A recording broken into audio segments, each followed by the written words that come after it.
Please take your seats. The meeting is about to begin. Remember to speak into the microphone, as this meeting is being recorded for public record. Hey guys, good morning. Good. Please stand by. We are going on air in 5, 4, 3, 2, 1. Good morning, everybody. Welcome to the July 2026 Finance Economic Resiliency Committee meeting. Joined by my colleagues, Commissioner Laura Dominguez, Commissioner David Suarez. Have a pretty packed agenda here, so let me turn it over to our city CFO and our city attorney to get the formalities out of the way, and then we'll get right into the people's business. Good morning. Today's meeting of the Finance and Economic Resiliency Committee has been scheduled in a hybrid format with a quorum of the committee physically present and remaining members, staff, and members of the public appearing either in person or virtually via Zoom. In order to participate in today's meeting virtually, members of the public may dial 1-888-475-4499 and enter the webinar ID, which is 863-6059-5462#, or log into the Zoom app and enter the webinar ID, which again is 863-6059-5462. Any individual wishing to speak on an item must click the raise hand icon if they are using the Zoom app, or dial *9 if participating by phone. Thank you, Chair. And we just have two announcements. We have a time certain of 10:10 for MB10, and the supplemental item MB13 is deferred.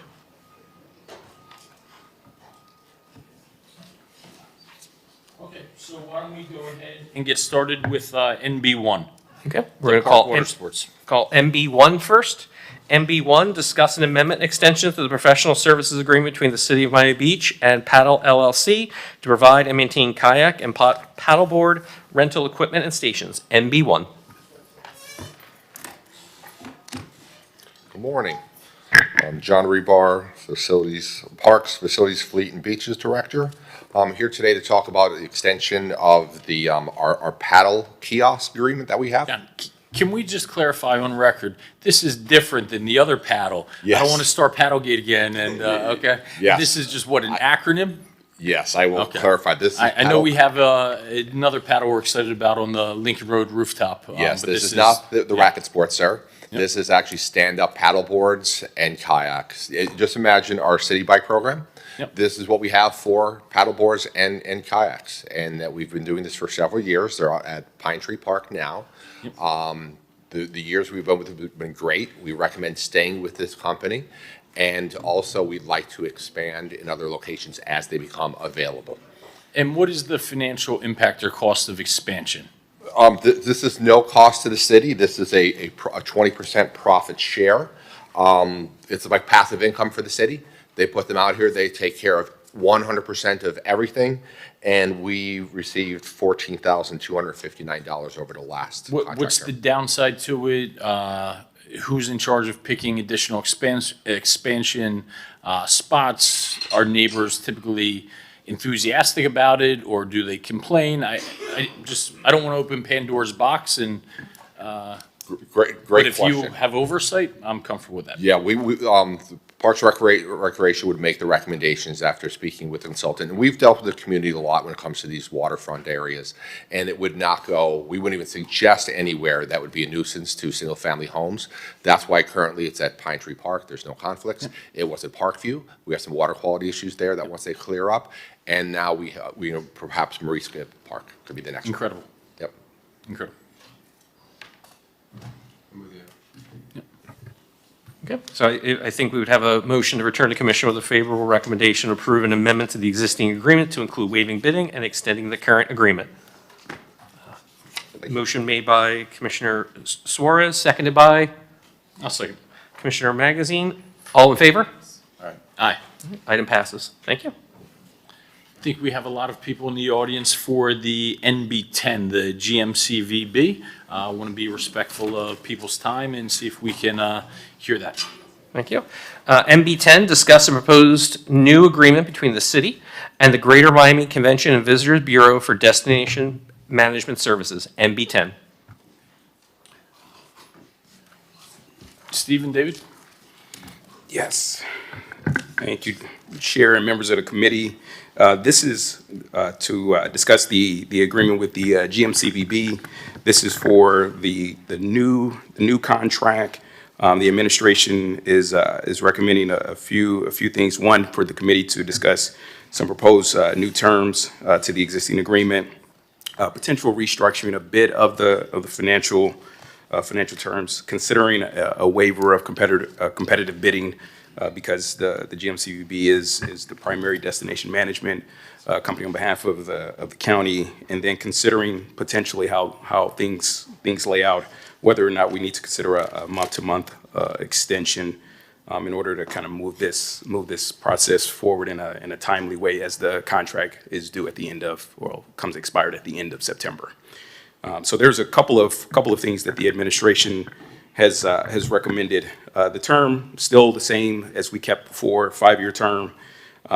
What we have recommended is a potential sliding scale where there's a range now from 8 to 15%, and basically this is based on the 2% of the resort tax. So this gives an opportunity that the higher the resort tax and the ability of the GMCVB to really contribute, gives the potential to make higher revenue based on how the resort taxes fall. And then if there is a chance where the resort taxes are lower, then their percentage would correspond accordingly.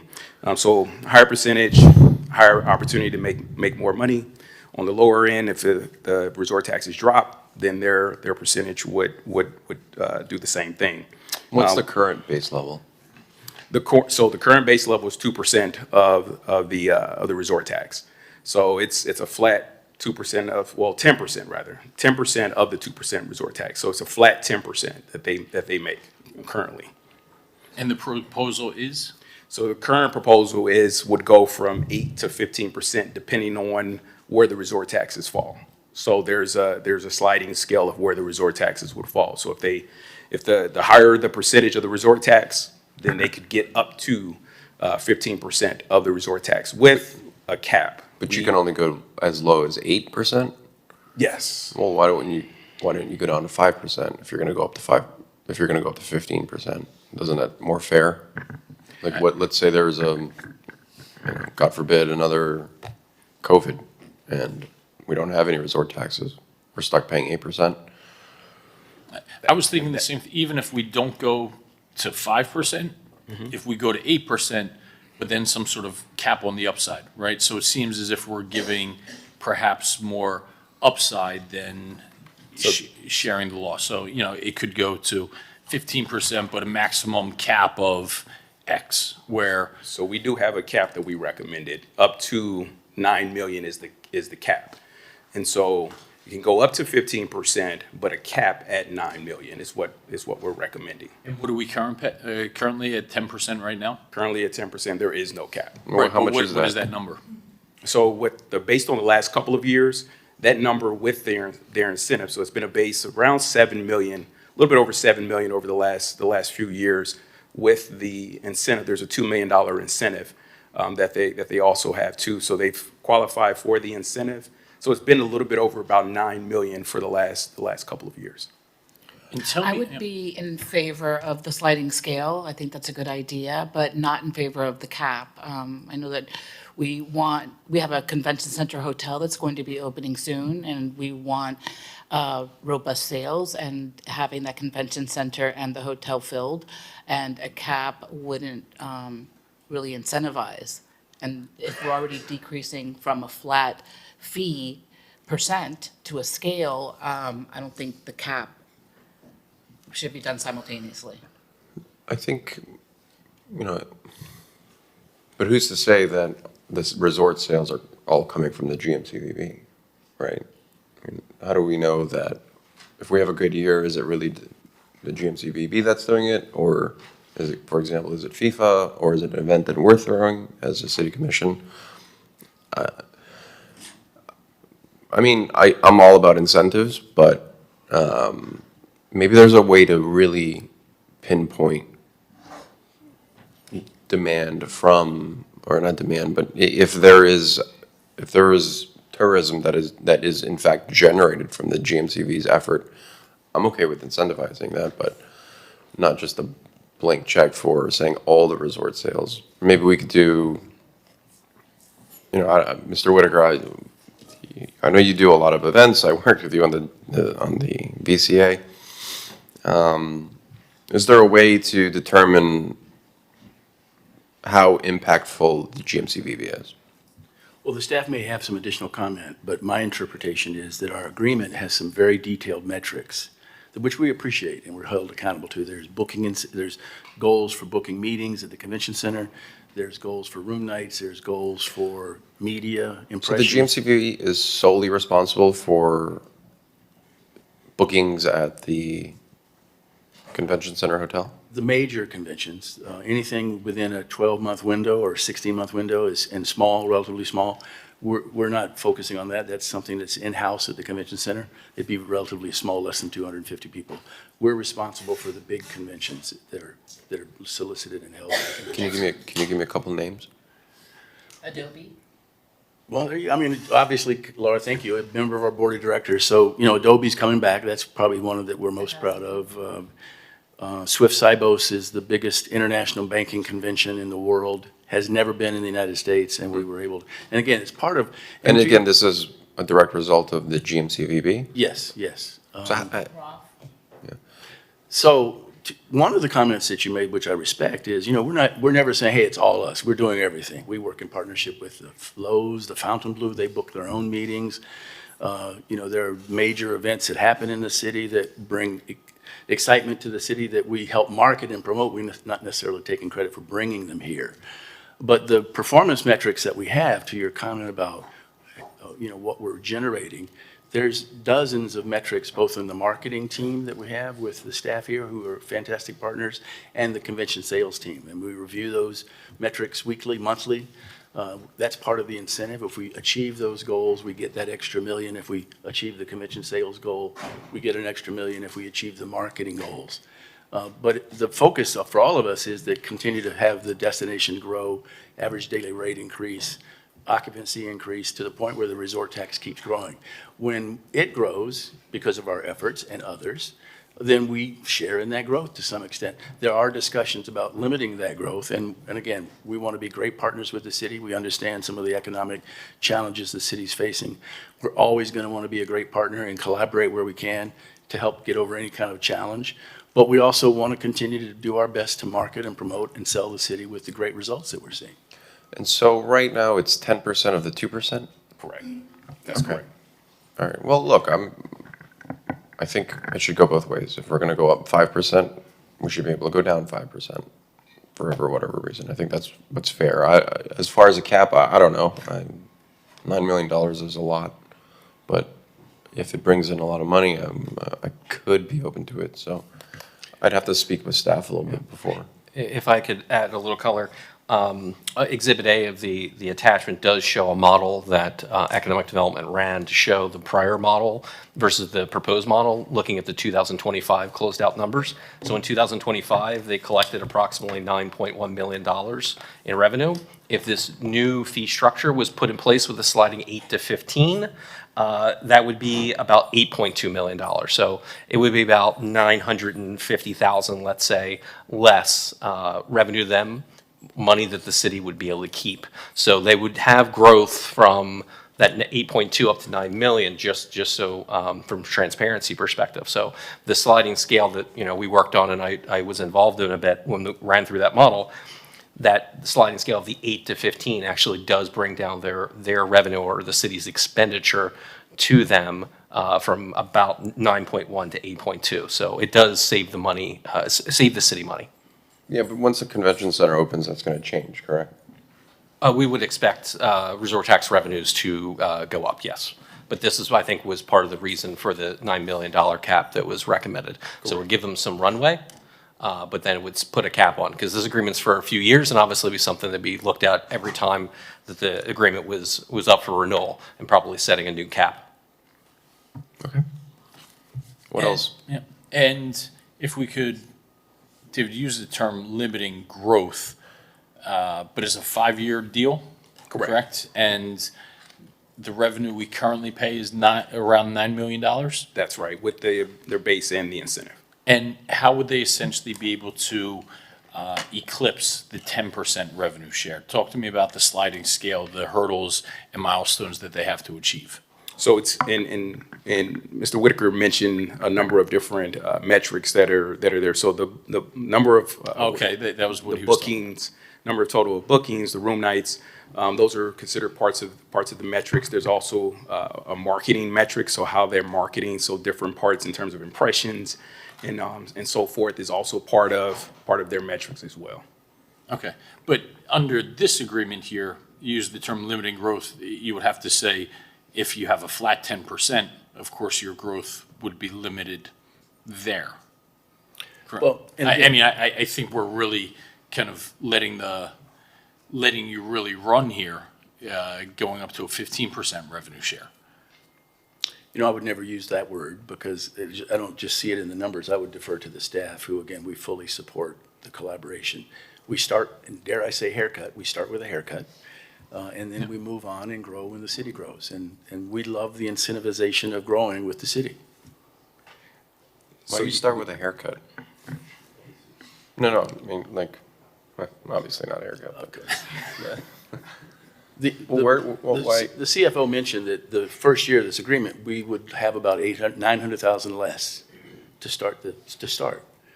And we understand that there are limits, you know, the city's got a lot of challenges, and we want to be great partners.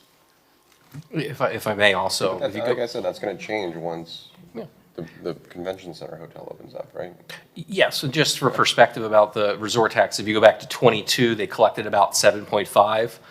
Then it went up to 9.4, 9.1, 9.1. So there's been growth since 22, and I think as Mr. Whitaker has explained, and obviously we know our financial situation, we're just looking anywhere for the city to save when it comes to certain revenues. So And you proposed a cap? there's a $9 million cap for this five-year $9 agreement. million cap, right? And that's to help from a savings aspect. But, I mean, certainly the cap. Yeah, listen, but if there's a Something like cap of 9 million and they've been making 9 million for the previous 4 years minus the last one, where's the incentive? Well, our incentive is always going to be successful. And I'm not just saying that. You know, we have goals to book the convention center lots right. I'm just saying, why are we going to 15% if you're never going to go past 9 and make this deal? So we can certainly look at moving the cap, but the idea is if they can go up to 15%, and what I would certainly suggest to the committee is to look at, if we remove the cap, then the percentage may be different, because if they can go up to 15% with no cap, then there's absolutely kind of. And Stephen, maybe you can Yeah, talk but about, we're gonna there be is a $1 rolling million them down. incentive. Maybe you can speak about the $1 million incentive and what are the aspects that they would need to go through to earn that $1 million incentive. So that's the other aspect of being able to, currently, they can make up to $2 million in their incentive. And so the idea of what we suggested also is to reduce the 2 million to 1 million. But the same thing in terms of the metrics, and in terms of the number of bookings that has to be picked out, the number of room nights that have to be booked, there's marketing metrics that have to be met in order to earn that level of incentive. The last few years, that incentive has been hit, and so that's where we get to that total 9 million, a little bit over 9 million.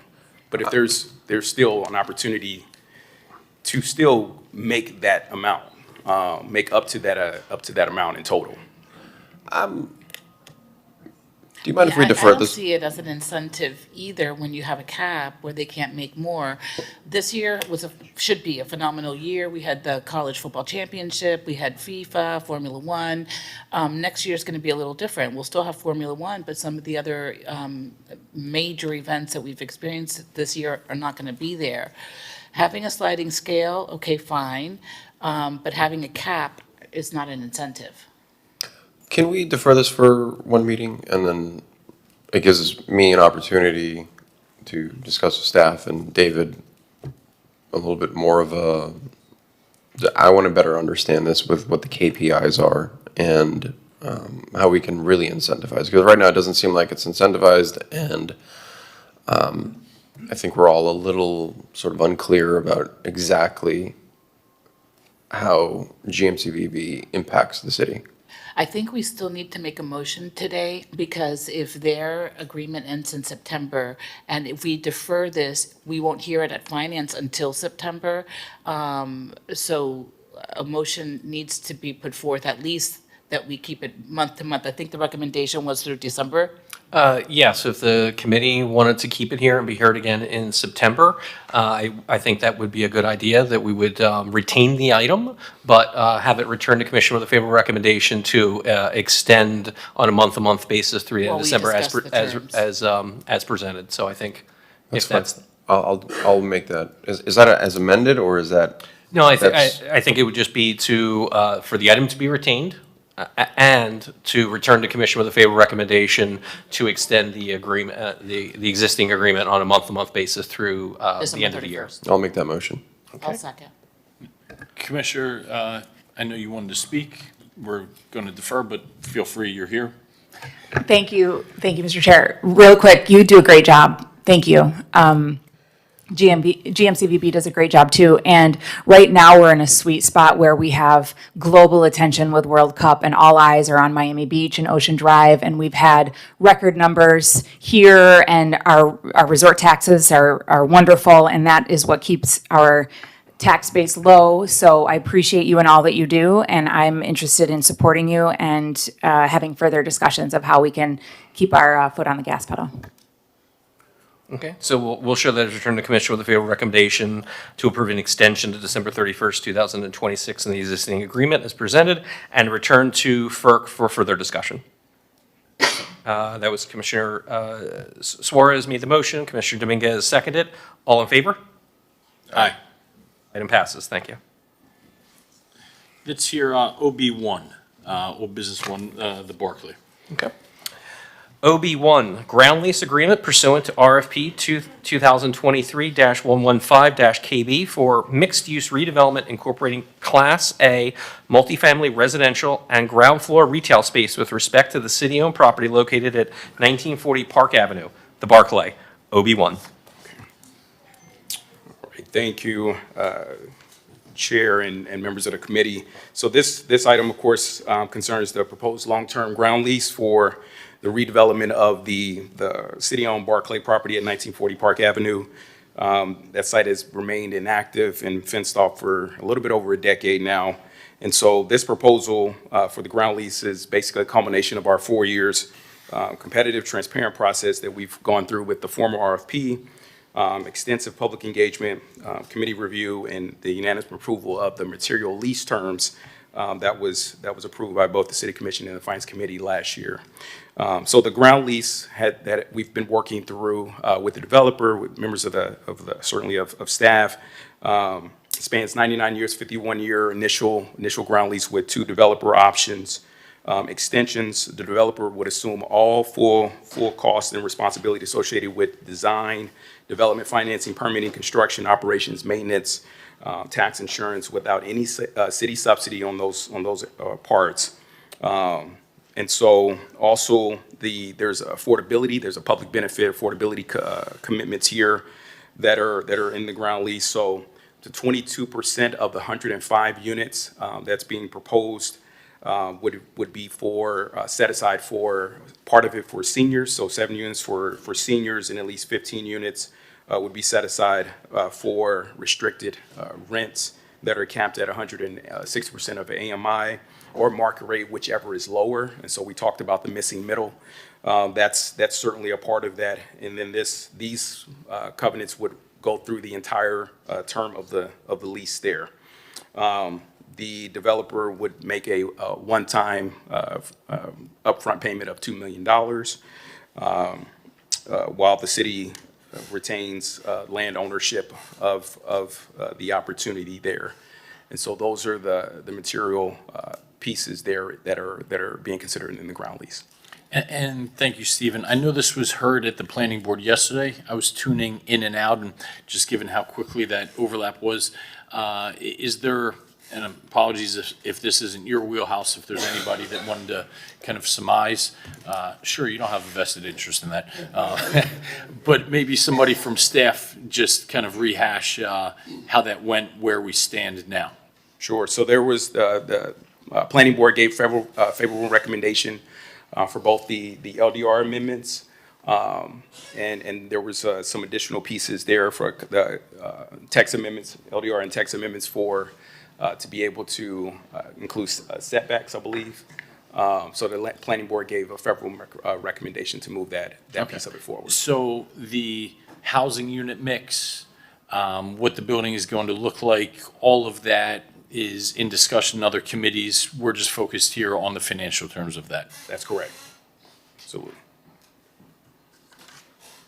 And this was negotiated just by your office, was our facilities team, Ozzy and his team, this has been going on for so long, so there's so many different iterations. Talk to me kind of like where we're at now and then where this goes from here. Absolutely. So this has been led by economic development, of course, with the CAO's office, who've certainly contributed a ton to being able to kind of work through the ground lease and really do what's in the best interest of the city. So this has been a long process to get it to this point. And so from this point, what we would do is if there's a favorable recommendation by the committee, we would then take this in front of the full commission in September. Okay. How quick can this get done, right? I mean, this is an eyesore. I remember talking about this since before I was even on the planning board, before being elected. I mean, I don't want to sound morose. Before this gentleman got involved, there was a body found there, right? And this was on the news. The neighbors are like, please help me out here. Like, what is this doing? So this gets approved. How quickly can we move forward? Not only for getting rid of that blight and eyesore, but also for an economic revitalization of that area and bringing much needed middle-class housing. Absolutely. I'm sure the development team is here, can speak to that aspect of it. Parts of the ground lease actually do give that so that we can move a little bit faster for this project and be able to get it in the ground and done as soon as possible. But I'm sure they can speak to that timeline. Absolutely. The ground lease at this point is fun. First of all, I apologize. Donahue Peoples III, Legacy Real Estate Development. It's great to be here and really a pleasure to see everybody. The ground lease is materially negotiated and should be in a place pending this committee's approval and the subsequent 2 readings by the City Commission to be executed shortly thereafter. We're targeting September or October. From there, the project's fully capitalized. We have a number of LP options that'll be solidified and finalized once we have site control and a binding development agreement. There are a number of lenders that have taken a look at this from a construction financing perspective, and as of today, are excited to issue term sheets at the appropriate time. I spent a lot of time behind this podium speaking to the dais about what we can do and what we will do. I promise I can show you better than I can tell you. And, as my Southern friends say, I'm sitting on G, waiting on O. I don't even know what that means, but okay. What protections do we have as a city that this moves forward? And while that sounds great, we know reality, we have to prepare, not for what we expect, but in a downside. What protections do we have making sure that this project actually moves forward? Yeah, so, and I'm not a lawyer, but certainly there's been our legal team, the CEO has certainly walked through a ton of those pieces in terms of what's there and gives us the capabilities to be able to take back or work through anything in the case that the development team cannot move forward. Rick, any thoughts there in the agreement? Are there incentives to move forward quicker? Sure, there are a number of outside dates that have to be met by the developer, and the city has its usual default remedies, provide notice, give them an opportunity to cure, and if they don't, then the city could take over the project. Which we don't really want to do, so I don't want that as our only downside protection, if you will, right? Right. Do we have incentives? I for believe we moving have forward? liquidated damages for a period of a year. So we did build in a layer of protection, understanding fully that we do not want to be in the process of developing it ourselves. So if I understood correctly, there's sunset clauses, so if they don't meet those dates, then the deal is off? There are outside dates that need to be met, and for some of those, the penalties, if you will, are not as severe, but once they're in construction, they must hit certain dates.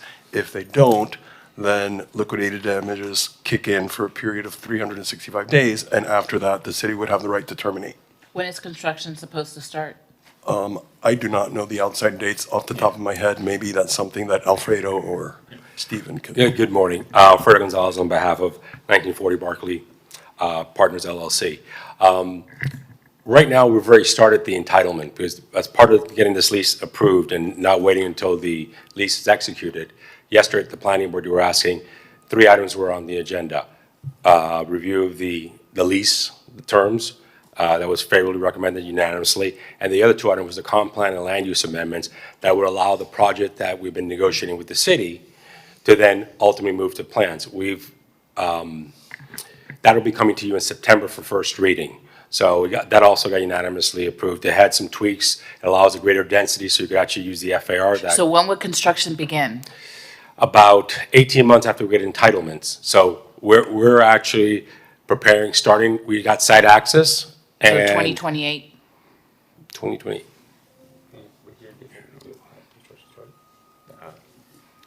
I think Alfredo's right in that 18 months is typically what the entitlement process takes for a project like this one in the city of Miami Beach. My goal is to get that done as quickly as possible. It won't be due to our inaction or our failure to push design forward or our failure to meet with the community, with whom we've developed a deep and substantive relationship with, that causes these sorts of delays. There are a number of layers of approvals, as you all are intimately aware, that we'll have to navigate through, but we intend on doing that as quickly as humanly possible. And we're incentivized to do that because if we don't, I nor our capital partners are able to make money. And so there is a timing component, and there's nobody more incentivized to move this forward than I am. Yeah, that's great, because I look at you as our partner, so when I'm asking these protections, it's not in an adversarial relationship, it's so, I hope we're aligned in being sure that we're getting this done as quickly as possible. We absolutely are. And per the terms, there's a 2029 construction finish. And so that's the estimate of where the developer has agreed that, we're looking And when to be does finished. that payment that's due to the city, is that a upfront balloon payment? That is an upfront payment that's due upon possession. That's due upon possession Possession of the land or the TCO property? of the property. When is building TCO'd? If I No, may, I believe it's simultaneous with construction commencement. Oh, okay, so that actually, When it per- it's still a ways away because they need to get their entitlements first Yep. and building permit. Once they have a building permit, there are a number of other possession conditions that need to be satisfied, such as providing proof of financing, et cetera, and then they take possession and make the payment. so that's an inherent protection to the city in itself, where if the developer doesn't hit these deadlines or walks away from the project because it just becomes too difficult, they're out that $2 million, so they're incentivized to get that done. Correct. Okay. So if we're satisfied, I think we would return to commission with a favorable recommendation to approve the proposed ground lease as presented. If anyone wants to make that motion? Am I able to? No, I can't. You can. I'll move it. I'll second. Okay. It's exciting, right? It's years in the making, so, let's continue on this track and hopefully get around the corner. All in favor? Aye. Motion passes. It's here, NB4, Noli. Okay. And as the team's coming up, I'll preface it with another exciting kind of revitalization for something we all talk about in an exciting fashion, is Lincoln Road. And I think this is going to be a tremendous added dynamic. Mr. CFO, turn it over to you. Thank you. MB4, a discussion regarding a design concept in general terms for a proposed public-private improvement, management, and maintenance agreement, the agreement, for an initial term of 20 years between the City of Miami Beach, the city, and MAC 719 LR LLC, MAC 723 LLC, and MAC 723 LLC, MAC, or the tenant, and Lincoln Road North between Meridian Avenue and Meridian Court, MB4. Yep. And Ozzy, before you take over, I'll give you a little like CYA, if you will, because I know you and the city manager kind of said, hey, we're 95% of the way there, perhaps not 100% of the way there. I said, especially with our August break, I want to see these things move forward in a quick fashion, always protecting ourselves in the city. But if we can understand, I told you, I understand your team wouldn't be ready to sit here and say, we have 100 of things signed off on. If we were the full commission, I probably would have felt differently, but given we're a committee, we have 2 months until our next meeting. I think if we can really focus on the high-level stuff, understand that there's going to be that 5% of details that you and the project team essentially are still going to negotiate and hear out. If we can get 95% of the way there, give you 2 months to get the other 5% across the finish line with the project sponsor, and then those details are heard in full at the city commission. That's the tack that I wanted to move, again, to have these projects remain on a steady time frame. Using the Barclays as an example, 6 years, 7 years, right? I don't want that to become the norm in our city. Would never advocate doing something that, you know, is not fully baked or prepared for, but given that if we can focus on those 95%, recognize you and your team only are negotiating the other 5%, that'll kind of be finalized by the full commission. So I didn't want you to have any reservations about sitting up there saying, we're not at the finish line yet. We've had that talk, and I fully recognize that. Thank you, Mr. Chair. Ozzy Dominguez, Division Director of Asset Management for the City of Miami Beach. The Noli project is a very exciting project for this area of North Lincoln Lane. We started our discussions with the Comras company who is spearheading this as a developer a few months ago, and we've gone back and forth on revisions to the term sheet. There are still some fundamental and material points in the term sheet that we have not come to an agreement. High level, what do, in general, what's the theme or premise of some of those? Where are you stuck? Does it just take time? Is there material disagreements? Like high level, what are the themes of those? Yes to all three questions. PJ, if you can please have a one-page PowerPoint that just highlights what the more high-level fundamental points are here. The first two are critical as far as we're concerned. The developer is asking for a covenant in lieu of This is title. what's outstanding, or? Outstanding. Okay. Yeah, there's some other minor areas that we feel comfortable in our discussions and negotiations. We should be able to clear up, but these are the ones that are the biggest hurdles for us that we really got to iron out before leaving committee. But the covenant in lieu of unity of title and the covenant running with the land are two big items for us. This is not a public right-of-way. This is city-owned fee simple folios that the city has the right to sell or lease or develop on in the future if they wish. And by tying up our title in perpetuity with the length of this agreement is not in the best interest of the city as far as. What would we ever do that? Because I'm not, this isn't you, this is collectively on the city. Yes. I go there, it looks like a bomb was dropped out there. So I don't want to say I don't like, but I have a hard time hearing, oh my gosh, we're going to do all this, ties our hands, we're going to do all this amazing stuff. I'm embarrassed walking by that. Like I want to get out of that area. Right? So what are we, yes, would we tie our hands? Of course, but tell me under any realistic scenario how we don't do anything other than just let this continue to degrade and deteriorate. Like what are we tied? I know in legality, but in practicality, what would we do there that we're tying our hands? Mr. Chair, I agree with you. This is a beautification of this area of North Lincoln Lane. I know that years ago, when I was involved with the Lincoln Road bid in the private sector, part of the improvements to Lincoln Road included North and South Lincoln Lanes with the beautification of those. So I don't know that we currently have any plans for improvements or projects of this area, but it's important to just be clear and the commission understand that if we enter into a covenant in lieu of title, it will tie our hands for anything we decide to do in the future. And maybe today we're not thinking of that, we're not planning of that, we're faced with some budget cuts, but we should be able to move forward with this project without tying the city's hands on its private assets. And that's why we really want to focus and highlight When you say on those assets, 2 points. we're talking like the street and the The lane, street, right? correct. David? Good morning, Mr. Chair. David Martinez, Assistant City Manager. Just to put it bluntly, the property appraiser has a market value for this property of $5 million. That property can be developed, can be rented, can be, various different things can be done Wait, under that when we structure. say property, This is a very unusual circumstance with this stretch of property. We kind of joke that it, looks like a duck and quacks like a duck, it must be a duck, but it isn't. It looks like a right-of-way, it looks like a road, it is a road, it's been used that way, but it's a fee simple, fully owned property that is developable.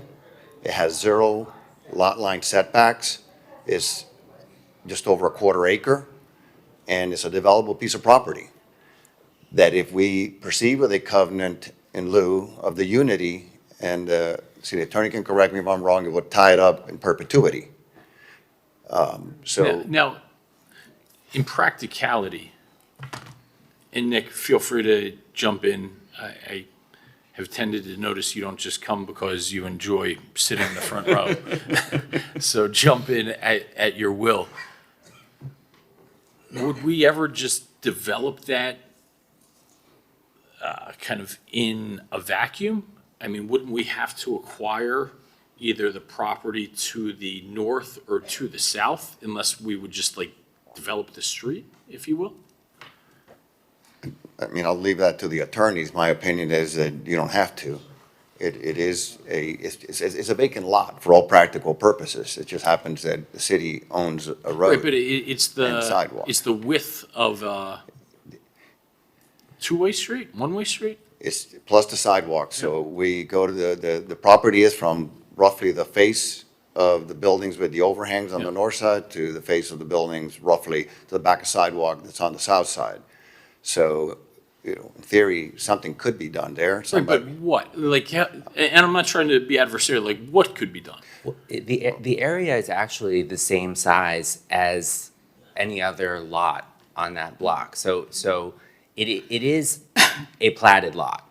Now, it's currently being used as a roadway, but on the original plat, it is the same size as a developable lot. Right, but guys, talk to me just in layman's, like, let's be practical here. Let's say we're urban planners. I say, you know what, guys, let's do something cool there in our own. What would we do? Like, would we build another parallel Lincoln Road? Or would we build housing there? What could... I mean, I'm not going to say the sky's the limit. Obviously, it's the imagination. I mean, it could be a linear park. It could be certain structures built on it. It could be for art. It could be for just about anything. Again, just a reminder on this, if this were to move forward, it's going to require a bid waiver by commission. It's also going to require a 6/7 vote by commission for a concession agreement that's over 10 years. So it has a few hurdles to go through.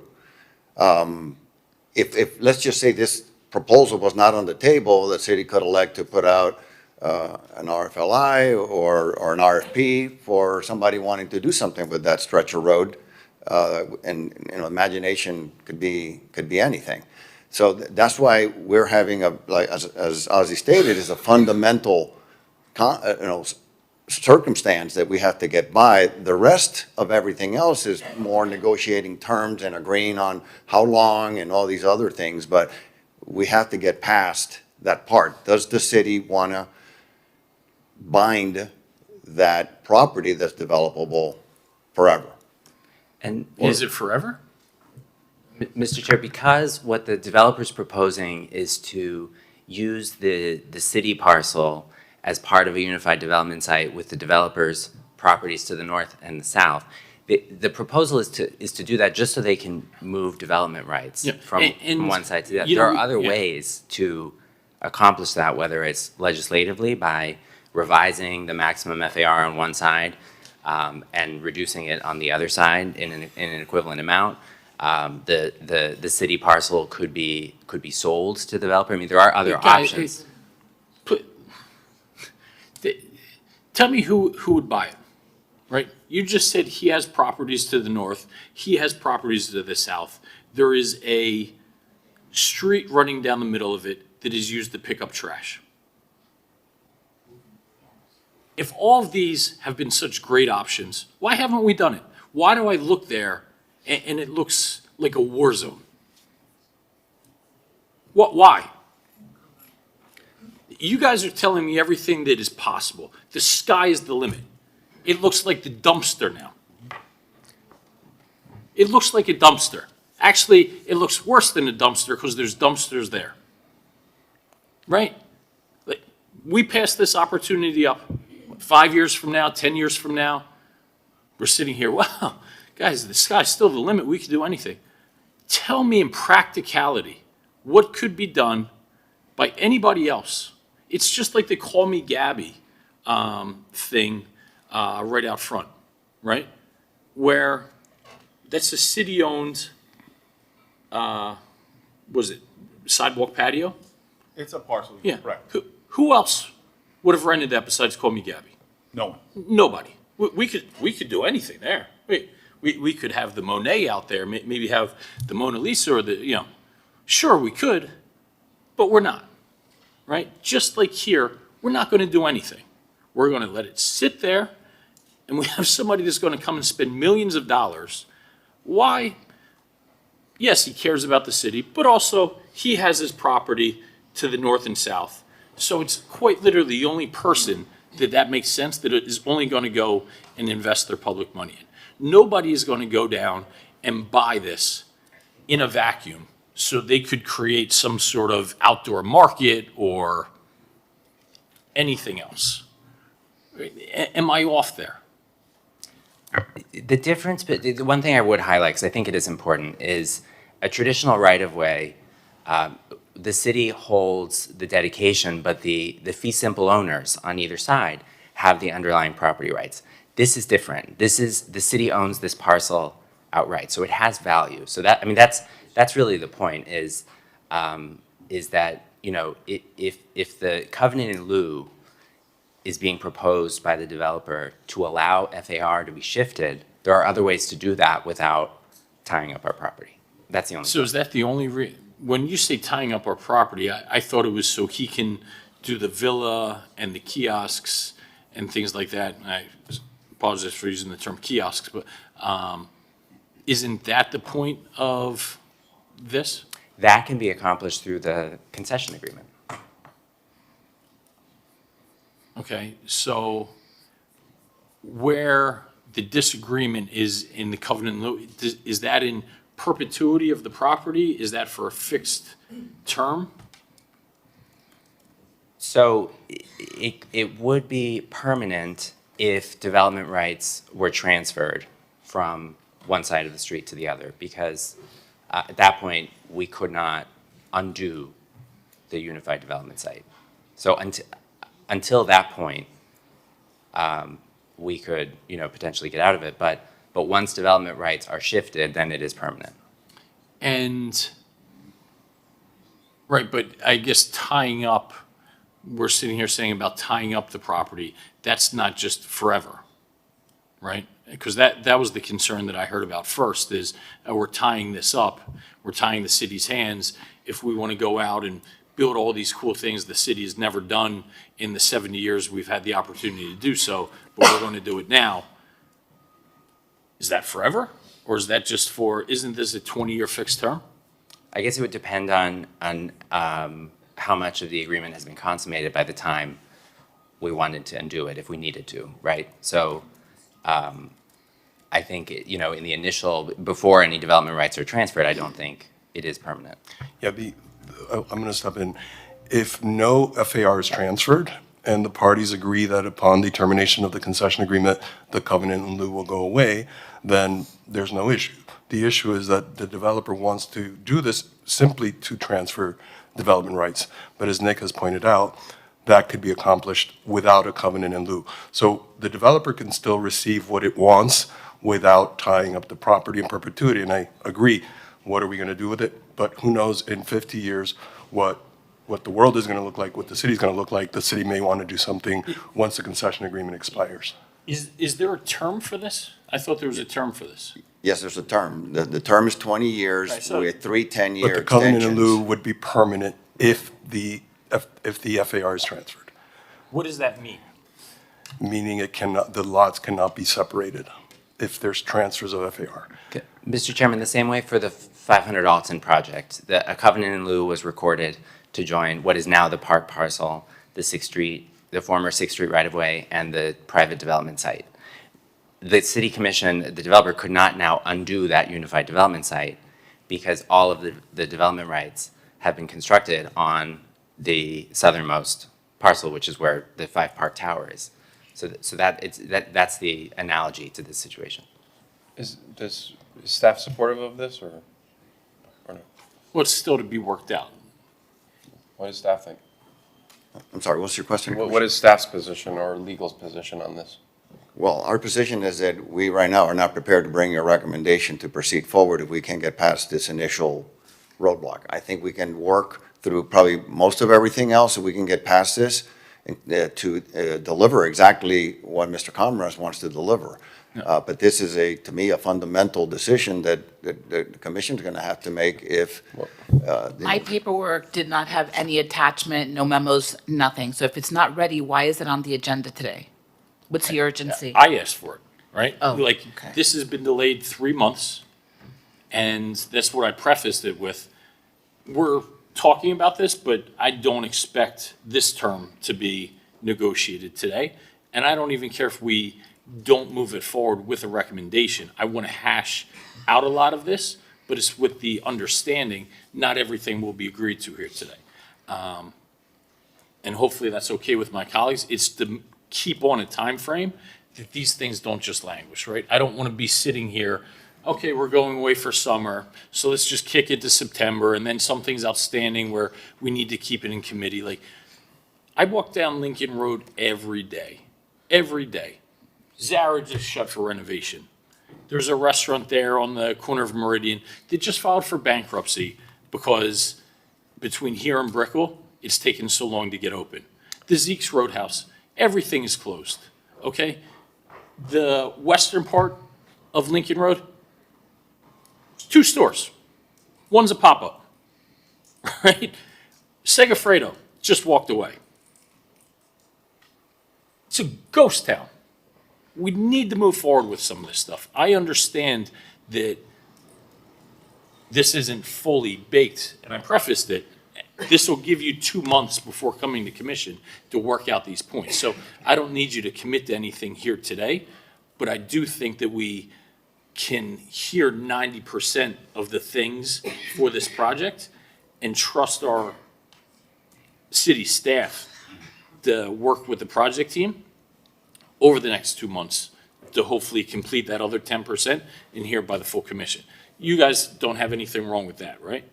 Absolutely not, and we're prepared to talk through some, assuming we put this to the side. Yeah. Knowing, we just want to make sure you're all aware of the 100%. circumstances Yep. with that property. Are there any other pain points that we should be aware Yeah, of? there's some other things that I'll let Ozzy take care of those. He's, to walk through some, starting with the value of the public benefit. You can start with that and go down your Thank list, you. Ozzy. Okay. As David had mentioned, it's a 20-year term with 3 10-year options at the developer's option. The investment of capital into this property is between $1.5 and $2 million. There is no termination for convenience rights for the city under the current terms. Why? I'm sorry? Any reason why? He's making a This multi-million is dollar investment. what we're still negotiating with them. We are requesting a termination for convenience, and we're happy to discuss some stipulations in it. But we're still listen, stuck there. I'm not trying to be like adversarial to the city staff or negotiate against us, but tell me in what world somebody would make a multi-million dollar investment and the city could just go, take the city out of it. The other party can just say, no, I'm going to terminate because I woke up on the other side of the bed. And, go ahead. Commissioner, I just want to clarify, I know you mentioned multi-million investment, we're talking $1.5 to $2 million for 50 years. That translates to a little over $3,000 a month. But does that not, is $2 million not multi-million? Yes, it is. And I don't, I'm sorry, I I'm wasn't trying to be, I wasn't sorry. trying to Where are be you smart going with that, It Commissioner. I sounds wasn't like trying. you are. I wasn't trying, I'm Like, sorry. he's I was not- literally making a multi-million dollar investment that you just decided to get up out of your chair to try and correct me for saying he's making a multi-million dollar investment. What is the investment? $1.5 to $2 million. Tell me the definition. Is $2 million multi? Okay, I don't know the answer to that, Commissioner, not to look it up, see what, Mr. $2 million is more than $1 Mr. million, so it's Mr. Chair, multiple. Yes. respectfully, I think staff and including myself, we want to make sure what's best for the city. We understand this property looks like a shithole. I get that, but we want to make sure that we're doing our vetting process for this project. And I certainly don't think that $2 million is good for 50 years. This is Miami Beach and it's Lincoln Road, but. Well, it's not $2 million. Okay, so that's, I mean, this is just fundamentally incorrect. The stuff you guys are putting out. So only $2 million, that's the investment he's making, okay? So now on the record, we have a commissioner saying, we're only getting $2 million. No, that is fundamentally discorrect, okay? Are we not getting a revenue share? I'll be more than happy to get to that. Right, so that is, That's what I not want the them to terms. finish. I'd like them to finish. Which I wanted to before somebody wanted to get up and correct me for saying a multi-million dollar investment. Why would we give options to terminate, but somehow, like, David, I don't know why you felt the need to do that. But let's put that behind us. I appreciate the work you guys are doing here. I'll get back to what I'm saying. Whether it be a $500,000 investment, $1 million investment, $2 million, why would anybody make that investment and just have a right to terminate, right?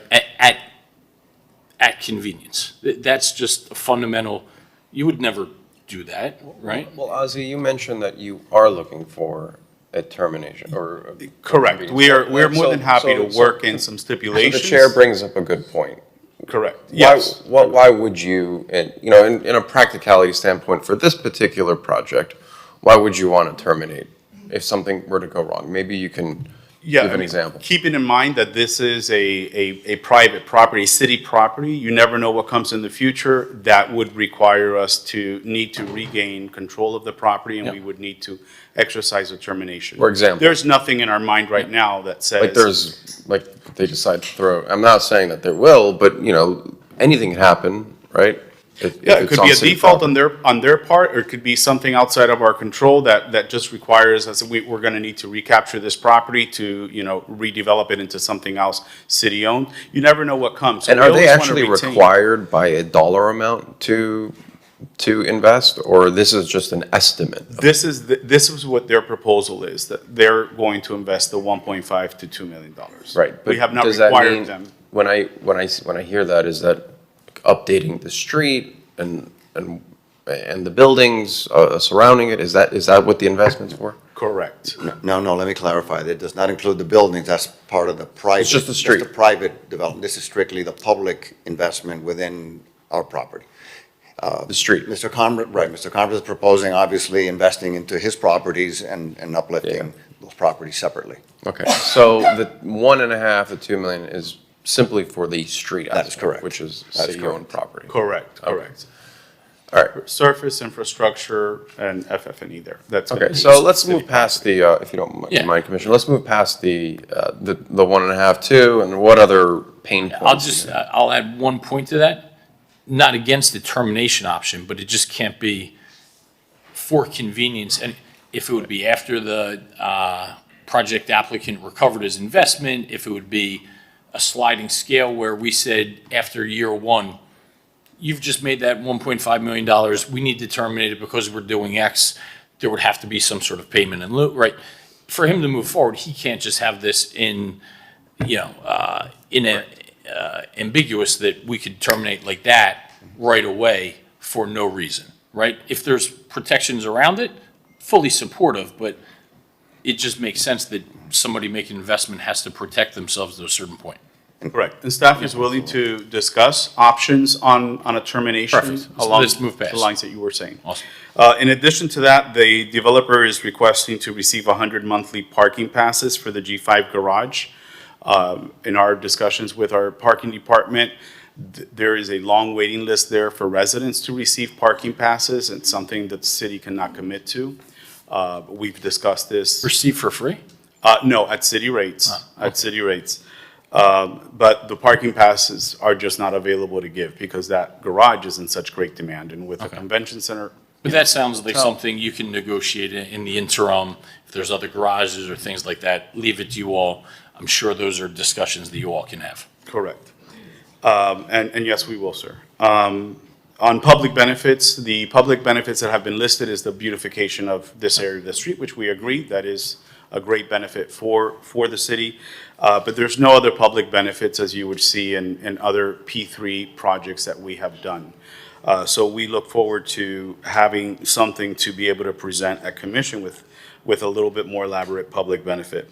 They would also like to install a mural on the G5 garage that faces the North Lincoln Lane area. And staff is willing to discuss a mural that beautifies the area, that enhances the area, but Is it already designed? There's a design that's facing 17th, but the side view to Meridian Court is blank and down towards the back of. So if it would be a beautification mural, we're willing to discuss it as long as the city has full autonomy on approving or disapproving, but they want to use this area for advertisement, sponsorships, and banners, and the city's completely. You said they staff want is to? completely opposed to that. They want to do that? They want to use that part of the garage for event advertising, sponsorships, and banners. That's different than a mural though, no? Yes.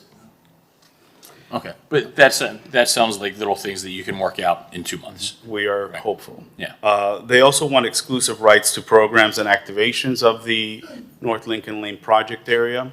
And while we would encourage them to have activating programs there and having sponsorships there, we do not want them to have the full rights where there is no oversight from city or city department to make sure that it lines up with the city. Are there any other locations in the city that do have, or properties that do have full autonomy? Not that I am aware of, Mr. Vice Chair. I believe they go through the TCD special permits program where everything needs to be approved. Okay. So almost have it aligned like Lincoln Road, right? Because that's the city's property. And, Correct. So Right. Lincoln Road has a master permit where they're entitled to have X amount of events per year under certain categories, and if they need to, go past that, they would have to revisit with TCD. Okay, so it sounds like there's good precedent there, Commissioner. And as part of the public benefits has been discussions about making investments to the Lincoln Road bid. I know that each year, whether it's for holiday decor, elevating streetlights within Lincoln Road, there's like a series of things that the bid needs. So I think that should be included in the discussions. This will be noted. Thank you, Commissioner. I'm going to skip to the last 2 points because those are really fast to say, and then I'll get to my last point, which is the financial. But the last 2 points, they would like a fee waiver for any concession fees for the ramp-up period, which is first 18 months of the project, and then thereafter, for the term of the agreement in its renewal options, a 50% discount on concession fees. And Do staff that does second not. part one more time. They would like a fee waiver for concession fees during the first 18 months. Yeah, and then of the project. second part of that? And then the second part of that is that thereafter, for the life of the agreement, they would like a 50% reduction on any fee waivers. So or after 18 concessions. months, it's 50%? The first 18 months is free. And then thereafter, it's 50%. So what does that mean? We have standard concession rev shares? Correct. There'll be cafe dining fees for, any of their restaurants, any tables and chairs that they want to put out. So they want those fees to be waived for the first 18 months. But this is gonna be on the North Lincoln side? Where there's Correct. currently a street there? Correct. Right. Okay. Help me understand that 50% part. Because isn't this just like a bilateral negotiation to say, okay, our revenue share of, let's take a step back, right? Because maybe we're talking insider baseball and I want the public to understand what's going on. So the project sponsor, he will have concessions right now where we have a street that will generate revenue. We get a revenue share of that, right? And perhaps we can have the project team put up depictions of what that would look like, because in the previous meetings, I think it's beautiful. It's not just public beautification, it's an activation of that way. We get a revenue share of that activation. Aren't we just negotiating? I shouldn't say aren't we, because I don't know. Are we negotiating what the percentage revenue share of the revenue that's derived from that is going to be? This would be separate from the revenue share. So this would be for any concession fees, and I can't tell you right now Concession fees. what Okay. those could be, because we haven't seen what the full proposal is as to what's gonna go where. But if there were any, it's not guaranteed that the city is going to implement a concession fee, because maybe it doesn't warrant it. But if there were any, they want to guarantee that it will be waived for the first 18 months, and then thereafter it would be at a reduction of 50%. Through the chair, if I may, just to clarify. So there's concession fee sharing with the developer on whatever concessions the developer brings in. The concession fee reduction that Ozzy is talking about would relate to any sidewalk cafe operations by tenants. So it's a little different than the rev share. Does that make sense? So these would be independent, like tenants in the buildings want to have sidewalk cafes would pay the same as any tenant on Lincoln Road. So kind of makes sense, right? Because do we just charge a flat sidewalk fee? Lincoln Road is, I think it's a square footage fee. Yeah. And we do have programs, I think during the summer months, where we reduce the fees by 50%. Perhaps, because I don't like the way it sounds, it caused me to sit up where I hear 50% reduction, but that's based on what we would charge something on Lincoln Road, right? Can't we just actually, since this isn't on Lincoln Road, right, can't we have our own separate negotiation of what those sidewalk fees should be? It'd be like if we charge a restaurant X amount of dollars to have a sidewalk cafe on Ocean Drive, we would certainly not charge the same amount for the alleyway behind Ocean Drive. Look, if I may step in, I understand right now we're not making anything there, right? Because it's just an alleyway. I get it. Yeah, it's nothing. I don't know about in perpetuity, forever, but I'm okay with, up until the point of this 20-year term. 20 years is the original. Look, I think after that, we should have to renegotiate, or maybe even after 10, because, if it is going to be the spot, maybe things change in 10, 20 years, but I don't think it's right to do it in perpetuity. Yeah, maybe we could negotiate, instead of like, a 50% reduction in Lincoln Road, come up with fair market value for what that is, right? Maybe not base it on Lincoln Road, because I don't like how it sounds. Oh, we're giving a 50% reduction in fees. Well, yes, that's just basing it on what our most visible pedestrian corridor in our city and in the region are, right? This certainly shouldn't be pegged to that. So whatever is the right market value for something that certainly isn't prime beachfront realty. There's a reason why beachfront house sells for a lot more than, the second or third house, or court row seats sell for more than, second or third row. Find out what that, fair value is, but it seems like that's something that can easily be, not easily, but negotiated within 2 months. I feel confident. Yeah. And then the last point on this PowerPoint is the financial structure. So they're requesting an 18-month ramp-up period where there's no revenue share to allow them to recuperate and get their program going. And then thereafter, on year 2, they are proposing a 5% of gross revenue. However, the city had proposed a different structure, a lot more simpler. The issue that we have, the hurdle that we have with their proposal is that they're 5% of gross revenue, 5% being a very low percentage share. Gross revenue of what exactly? Of whatever they generate on the actual project. So if they bring in.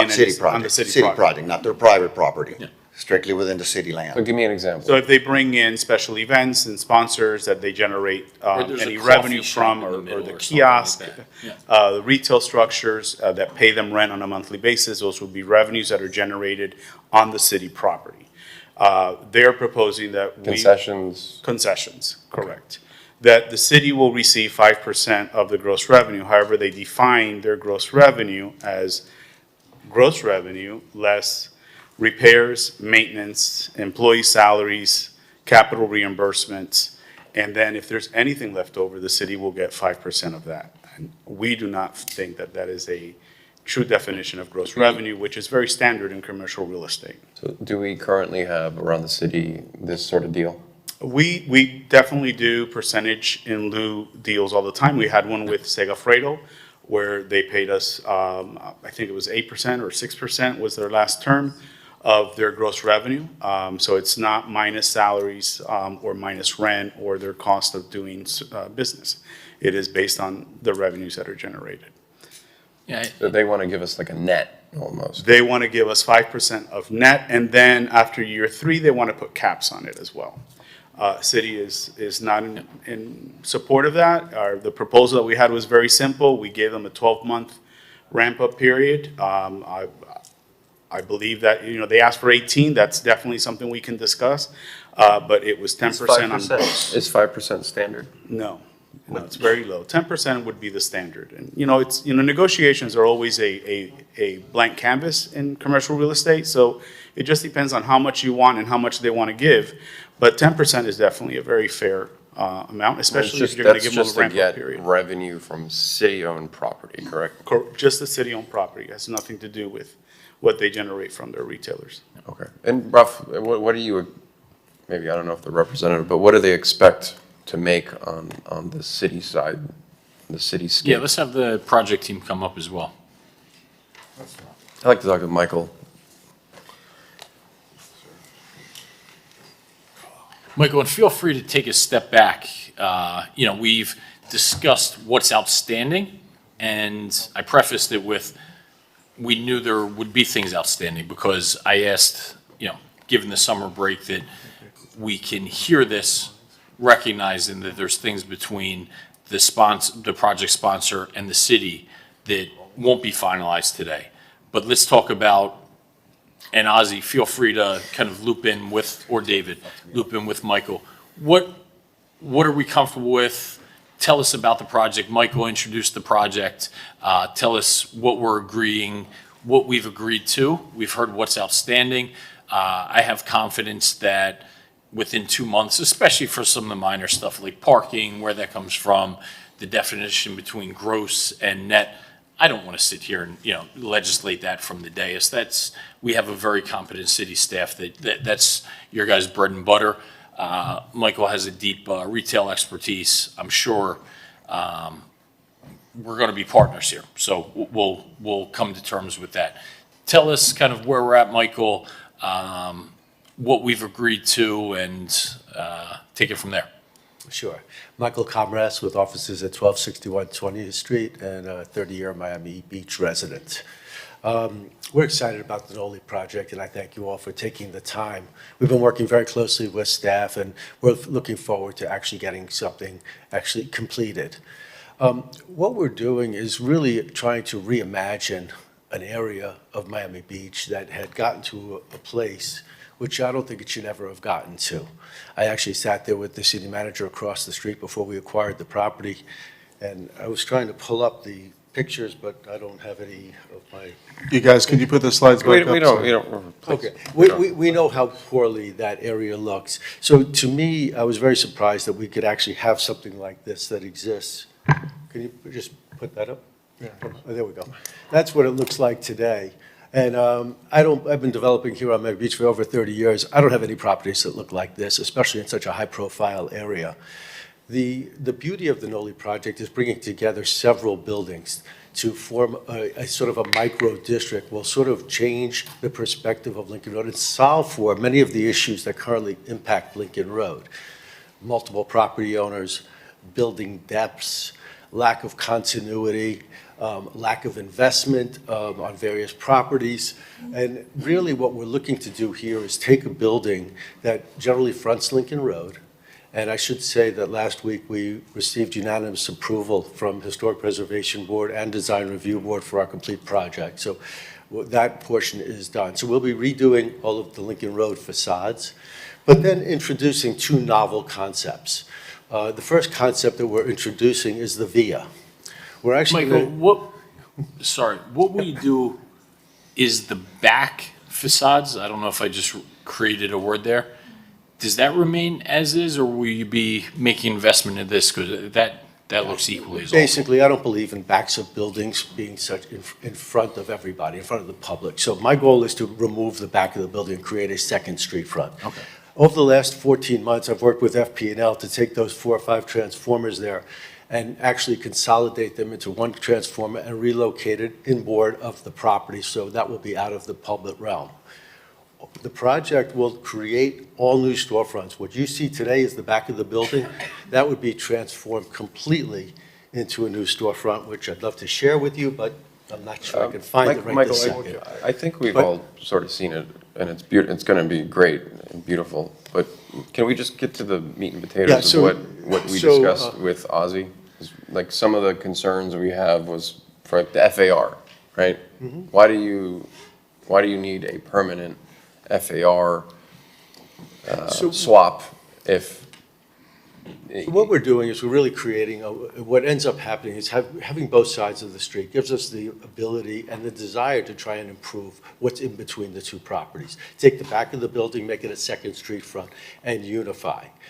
We are not building up on Lincoln Road right now, which, to many people, that's probably a very positive thing. We do have the ability to do that. We're not doing that right now. We are looking at taking the building off of Lincoln Road, the 723 building, and actually making up for some of the shortcomings of that building. When that building was developed, there were a lot of cantilevered floors, a lot of open areas. That building does not have enough FAR within it to make it a very good building. And that's the Lincoln That's Eatery? the Marshall's building. The Marshall's building where the eatery is. When it was built, it was limited. Hey, Jay, you can put the screen down, please. Yeah, please. And one concern that I have, and I've mentioned this before, is if normally in the back of the house is when you have the loading, the drop off, and if you're going to make the back of the house, front of the house, in addition, where are those trucks going to go? Is there going to be gridlock? There's also been discussions of doing valet, and in that section, where are the queues going to be? Where's valet going to be? So I want to make sure that all of that's ironed out in advance. Commissioner Graham Penn, 200 South Biscayne Boulevard. I just wanted to clarify, as Michael said, this project has already been unanimously approved by both HPB and DRB. In those materials, they had a full loading trash room relocation has already been sussed out. Okay, but the commissioner's point, she wants to hear, I want to hear. Yeah, so if we could pull up the actual plan that we're doing, that would be great. Let me get to The idea is that we're taking the segment of Lincoln Lane from Meridian to Meridian Court and looking to pedestrianize it. Removing the cars and creating a promenade, a pedestrian promenade. The promenade. Speaking of the mic, please. So on the Mike. east end, I'm sorry? It's Mike. Sorry. People can hear. Sorry. At the east end, it would be bollarded off, as well as at the west end. We are working with the fire department to minimize the fire lane and create a completely pedestrianized area. The loading has all been inboarded, so we have a very large loading dock over at the 723 Eatery building. So we're putting a compactor into the Eatery building. And then we have internalized trash rooms on the Lincoln Road property, which will then, in the middle of the night, we'll have a porter remove the trash bins from the internalized trash rooms to our loading zone in the Lincoln Road building, the 723 building, and then return those bins. So you're gonna have a there will never be trash facility? trash out on the street.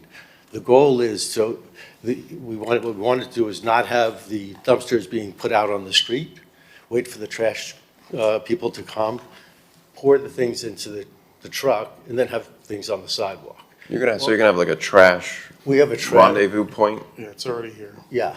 In the 723 building is a very large trash room. So what we've done is we've provided for a compactor in there. And within the Lincoln Road building, there'll be 2 trash rooms internalized so that every night at around, in the middle of the night, the porter will come, take those totes, bring them out, put them into the dumpster, and bring them back. So That one cost is movement. borne by you? Yes. Yeah. All the costs so far, all the costs involved with this project are going to be borne by us. The FP&L relocation. But that's like an ongoing operating thing. I Yes, just want to be that's an sure that that operational doesn't thing. get like shifted to, An city operational staff thing. or Lincoln Road bid. For sure. That was very important to us. Again, cleaning up the public realm is of critical importance to us. Making it a place where people want to actually come and hang out and have a cup of coffee where the dumpsters are today. Our goal is to actually put in lush landscaping, canopy trees, following suit with what's happening over on Meridian Avenue, and providing a destination for people that will be able to spend time, more for the community. This is a project really for locals, by locals. I'm focused on making a place where us locals could actually come and enjoy, and then be able to activate Lincoln Road in a new way. So your street design will essentially look like I know. what's happening on Meridian here? Will there be kind of some adjacency? Yeah, and I've done Michael a disservice. I submitted the older version of this, so it doesn't have all the details in it. It's my fault because I sent PJ the wrong link. But hold on, we have that. We were discussing the FAR changes, right? That's where Yeah, we got to. so the idea of the FAR was to actually be able to take some FAR that we have excess of on Lincoln Road and be able to use it to enhance the building that's on Lincoln Lane to make it more usable. When that building was developed, it didn't have enough FAR, so it kept cantilevered areas and open spaces, which today we would like to fill in. At some point in the future. You're taking FAR from the front facing Lincoln Road There you go. and putting it in the back? Into the Lincoln. FAR that you haven't used in the front? and- Correct. We're under 50% FAR on Lincoln Road today. Okay, and in how, is there, I think you mentioned this, but the height, it's not gonna be a height or change? To Lincoln Road, no. We're not changing any heights. We're not adding any height to Lincoln Road. If I could, sorry to interrupt, but if I could talk briefly about the covenant in lieu. There's a couple reasons why we think it's important. Switching our microphones. Number one is that aforementioned transfer. Number two, we have the development plan for the property contemplates those micro retail structures that could be partially on Lincoln Lane, partially on the private property. And we need to make sure that there's free movement between those lots, like they're not treated like as separate properties. That's very important for ensuring this is a unified development. Now, I understand what David was explaining about the impact on the city's interest. There's nothing inherent in a covenant lieu that says that Lincoln Lane, the site, could not be redeveloped in the future. But not only that, to Commissioner Dominguez's point, and if you could pull up that diagram again. Keep going one more slide, maybe two. This one? Yeah. No, it kind of had the aerial map view, right here. This is what's there today. Right. So this is the right one. Yeah, so actually, this is a great example because when you can see, this actually shows you when we introduced the VIA, how it deals with the depths of these lots. But Michael, to Commissioner Dominguez's point, you have the back of the house stuff there.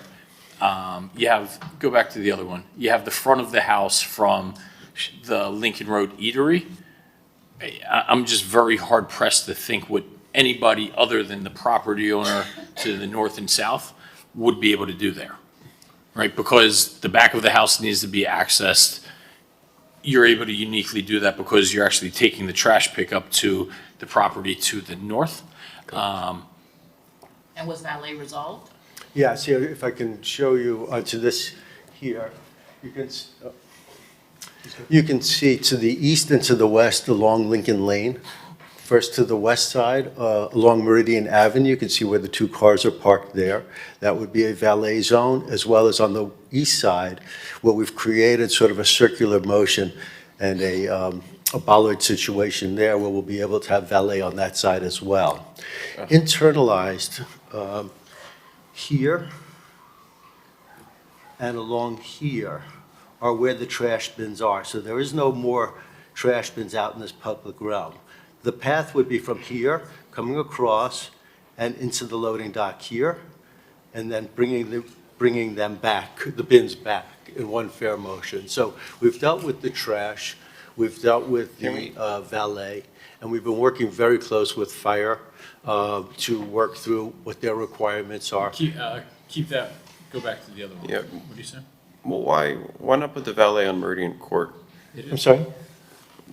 Is the valet on Meridian or Meridian Court? We're not sure where it'll actually function from, but there are two areas where valet could actually occur. Yeah, because like, That's the circle. yeah, Meridian Court. yeah, yes, and then but they don't know where they're gonna put valet. And one thing that Commissioner Dominguez knows this, but I can't stand the valet operation in front of Mila. I mean, Mila's a great restaurant, they're a great partner, but that whole valet, it's not the valet service's fault. It's just that there's so much people, and then there's the Ubers, the black cars. We don't want another one on Meridian. Yeah, well, I mean, it's clearly we could locate that on Meridian Court and just have Uber drop-offs over on Meridian or pedestrian drop-offs. That's something that, from an Okay, operational so standpoint. just now that we have this diagram up, you want to transfer FAR from which building to where? So it would be from the Lincoln Road Use your frontage mouse, buildings, the mouse cursor. from this building here across to this building here. Okay, and that's just for the interior? Yeah, pretty much. Okay, all right, well, But so you're not like building up or? I mean, if we were going to do a slight enclosure on the rooftop, maybe for a few thousand feet, but it's not about taking this building and going up 20 stories or doing something like that. At some point down the line, if I could build some resi there, I would love to. That would be. that would still be subject to a vote, correct? I'm sorry, which part? Would it still be subject to a commission vote if you wanted to build higher there? If we wanted to Yeah. change the underlying FAR and the height, yes. Yeah, right now. But we're giving FAR now, correct? And Well, I mean, it wouldn't change the we'd building swap height. the FAR. Yeah, we would be moving our necessary floor area from the south to the north. For the purpose of, help me understand, so it's internal. So it's within the confines I would of- say 90% of it would likely be internal. Right now, the rooftop of that building has been very unsuccessful. And for the reason why it's unsuccessful, in my opinion, is because there is no interior space adjacent to the. So you're open just rooftop. enclosing part of the rooftop? So perhaps, we haven't even studied it yet, but the idea may be to put 2,000 or 3,000 square feet on the rooftop next to the open rooftop, so that way it can function. I mean, I think that would be preferable, because if I understand it, the rooftop there, well before you were ever involved, actually would be in front of the planning board for the open air entertainment. I think it was actually somebody represents your firm, Grim. Because it was just this rooftop, open air kind of destination. So you're just talking about enclosing perhaps part of that. Right, but as important is the interior design of the building has a bunch of slabs that are not complete. They're cantilevered slabs. And the cantilever slab, to me, would be better if it came across and went onto the wall and filled it in and made a better layout. There's some funky layouts in the building as a result of the limited FAR when it was developed. And those we're looking to. And legally, we can kind of protect ourselves that that's going to be the extent of you know, the FAR transfer, that we don't just get, you know, hoodwinked and all of a sudden there's another 10 stories there or whatever that may be? Yeah, I think we're still going to be negotiating how the FAR transfers will occur. So if it's done through an ordinance, and I see Nick coming up, then the ordinance will contain, or the LDR amendment will contain the protections that we need. We can safeguard us. We could put that in the code, yes. Okay, okay. Perfect. And then David, what, in general, what's our cost for what we're doing on Meridian Avenue right now? I want to say in the $20 million range, right?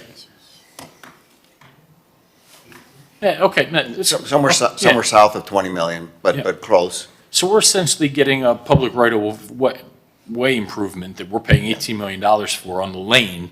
Well, the difference, Commissioner, is that on Meridian, a great amount of the investment is underground. Yeah. A lot of pipes and stuff that Yeah. are not contemplated on North But Lincoln. what's Lane. visible to the eye will essentially get the finished product that's akin to what's happening on Yes, Meridian. and I will tell you that what we try to compare it to in terms of appearance is maybe Espanola Way. That's kind of that's what we see the concept being, is a at-grade plaza from one street end to another, so something. Yeah. And you know, not to rehash but when we talk about like, we're tying our hands, if we were going to do something there, we would have done it with this huge Lincoln Road investment that we're making now, right? We're literally putting $18 million into Meridian Avenue.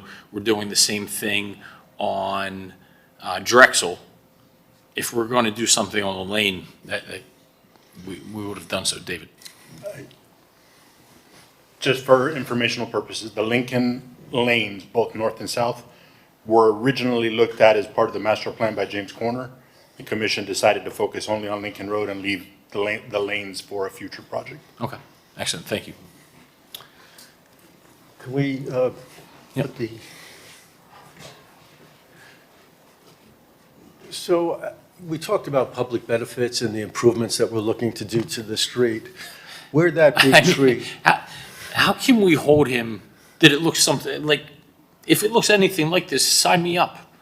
Like, just sign me up. I mean, it's this. You know, This is net the gross. exact same picture as this. But how can we be sure we get something like this? Because if we can, I don't care about, you know, if you know, 12 months is abated or 16 months or whatever, like, I want that on Lincoln Road, right? Let's, you guys negotiate. Termination rights if not. Yes, yes, and yes, but like, I don't want to be hoodwinked. Protect us from being hoodwinked and have them deliver this. And sign me up, let's do it ASAP if this can be delivered. That is my highest priority. We're what, 85% of the way there? Let's allow you guys and gals, before it's heard by full commission, to iron out some of these outstanding points, and you be the drivers of helping the project sponsor deliver this. I know the outstanding points are not simple, but my goal is as simple as that, right? Let's fast track it to deliver this vision. Can we, on that front, can we talk about process? Because as I discussed with the city attorney earlier, what we need to do to get to commission for the ultimate decision is that we need to leave here with a recommendation to continue the negotiations. Yep. We need an item on the July agenda of the commission to basically authorize the administration to continue negotiations with the goal of that we could return with the agreement in September to the commission. So that's what, in order to keep things moving as quickly as possible and align this with the Meridian improvements as best we can, that's the timeline that we would like to see. And I think that gives us, as you said earlier, it gives us between now and September to work through all these remaining issues, and we're confident that we can. So that's what we would ask for And this that is committee to do. how I envision it, but let me ask staff, I don't want to overstep my bounds here. Are you comfortable with that, right? And I prefaced it with, Ozzy, I understand you're not going to come up here and tell me, hey, we're 100%. And I'm fine not even making a favorable recommendation because we can't, right? We don't have all of the details of what needs to be actually voted on. but I would like to essentially make a recommendation that is heard by the full commission to say, guys and gals, continue negotiating. Gives you 2 months, come back to the commission with the remaining 10% that's outstanding, and we can then opine on those terms as well. Mr. Chair, I will answer your question. I want to just reiterate and be clear for Mr. Penn that it's 2 months till commission, but I really will have 30 days because then I got to start preparing the package for commission. So 30 days is the more realistic timeframe that we have. And yes, we can make that happen. I've told Michael it's very simple. Agree to our terms and we're good. And we're good. Can we shake on them now? He has said that in the past. But we will work I feel like I hear that diligently. enough from my significant other. I do want to stress one point from a timing standpoint, and really why this is so important. My goal is to, and been working with CIP on the Meridian Avenue improvements. The goal is to take that same team that is completing the Meridian Avenue improvements, hopefully by November for Basel, to take that team and have them come in and do all of Lincoln Lane and be done done with Lincoln Lane by March, April of next year. By getting through this process will allow me the comfort to be able to go spend the money on the construction documents and do the necessary work to be prepared so I can file for permit, get the permit, so I can make that time schedule. I don't want the guys to leave the site because getting them back to the site to start up again is just a whole nother And with the delay. same team, there will be cohesion with the development, like, They're already that's what I'm trying to, They're the already needle going I'm to be trying to working thread. in Lincoln Lane Yeah. to do a final tie-in. So what I'd love to see happen is they do that final tie-in, city signs off on whatever they need to sign off, and I enter into this contract with them where these people will come in now and on my dime, redo all of that street. Yeah, I do, and part of my wanting to kind of fast track it is just thinking cohesively, right? Cohesive with the Meridian project, so they look similar, and then this timeline keeps it on track to essentially be adjacent to the opening of the Convention Center Hotel. Instead of just piecemealing all of this stuff, we have one unified, wow, all of this is happening together here. It's happening for season. We have Noli coming on. We have the Convention Center Hotel coming on. We have it looking exactly like Meridian that the team has spent years, designing and finally executing. It's just, it's a cohesive, comprehensive vision. Do you have, of course, caveats? I'm not asking you to sign off on anything, but just with the process. Are we okay with this process? And if we get there in September and you say, nope, we have these material issues outstanding, I hear that loud and clear. Thank you, Mr. Chair. With that in mind and hearing that, yes, I mean, we can go back and get through these fundamental points and, have our city attorney's office give us further guidance and give some more feedback as needed. We just want to make sure that this ends up not only being the most beautiful street on Lincoln Road, but that it's also a good project and a good deal for the city of Miami Beach. And hopefully you recognize that I'm putting my trust in you, right? I'm not sitting here trying to overrule you here. Yes, sir. I'm saying I don't need to sign off in 3 different committees on every single term. I'm going to be the same guy that's signing off as a commissioner as we are here. So if we can get 90% of the way there, I have my trust in you all. I don't need to hear the same thing today, then September, then October, and in November. I trust you. I heard 90% of it. If you come and tell me I'm the same guy in the finance committee as I am in the commissioner, you know what? We took a flyer, we just couldn't get there, then I hear that loud and clear. You all are professionals. You're big boys and girls. I'm putting my trust in you that you don't need me sitting here having to sign off on every detail just before it moves forward to be heard by the same 3 and 4 people. Mr. Chair, if I may ask, you and the Vice Chair and the Commissioner, based on the 12 points that we listed, were there any that you would like us to, I took some notes on the concession fee waiver and the public benefit that Commissioner Dominguez recommended, but are there any other comments or recommendations on the other points that you felt we were off on or we should polish Not up? off. He's been doing this a long time. You guys are experts. I'm not going to stand in here. The termination thing, at the end of the day, these are our partners, right? We always have to protect the city and always have your back on there. But we also have to put ourselves in the position of somebody making multi-million-dollar investments in our city. David, stay seated. We have to recognize, that person needs protection as well. So I'm not telling you what that should look like, but it seems logical that we can't just pull the rug on day 2 after, things are like that. So, just have some nuance there. We can work with Other than that, you all are the professionals. I don't want to sit here and negotiate these terms.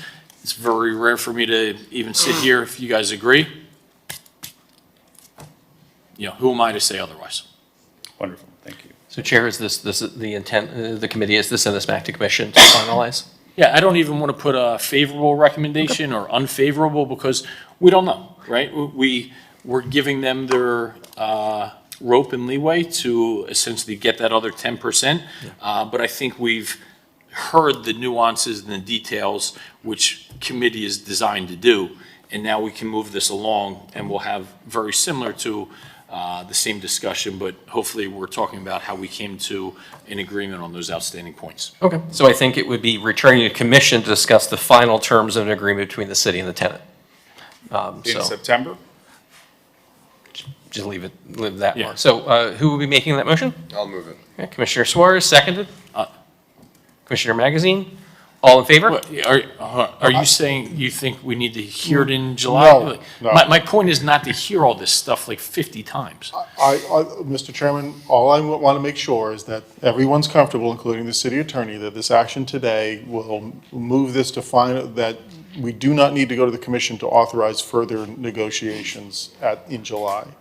If we do, then the motion needs to be different. Yes, what we I'd love to discussed. hear what's negotiated. We are at the Oh, commission. The commission does need to give direction, so what Graham and I discussed was that this should be on the July agenda as a direct administration to continue negotiating and come back.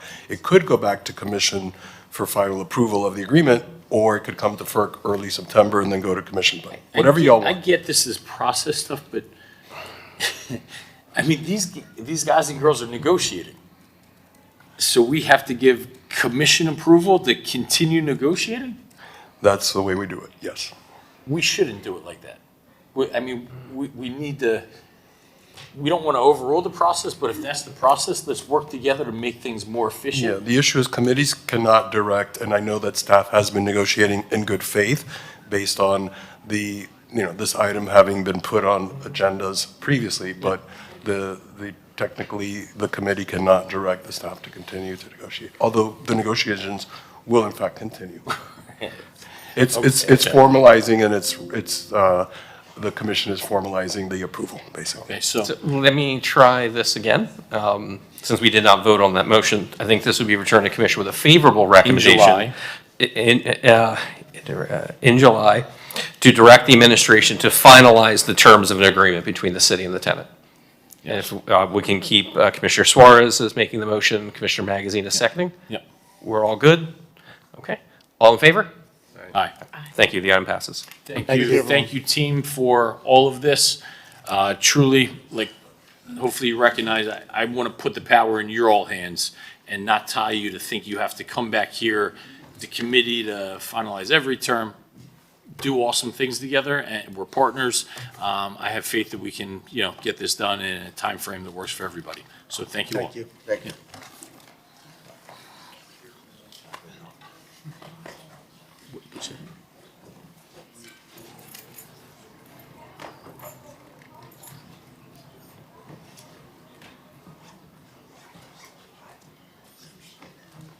Here, this one. Okay.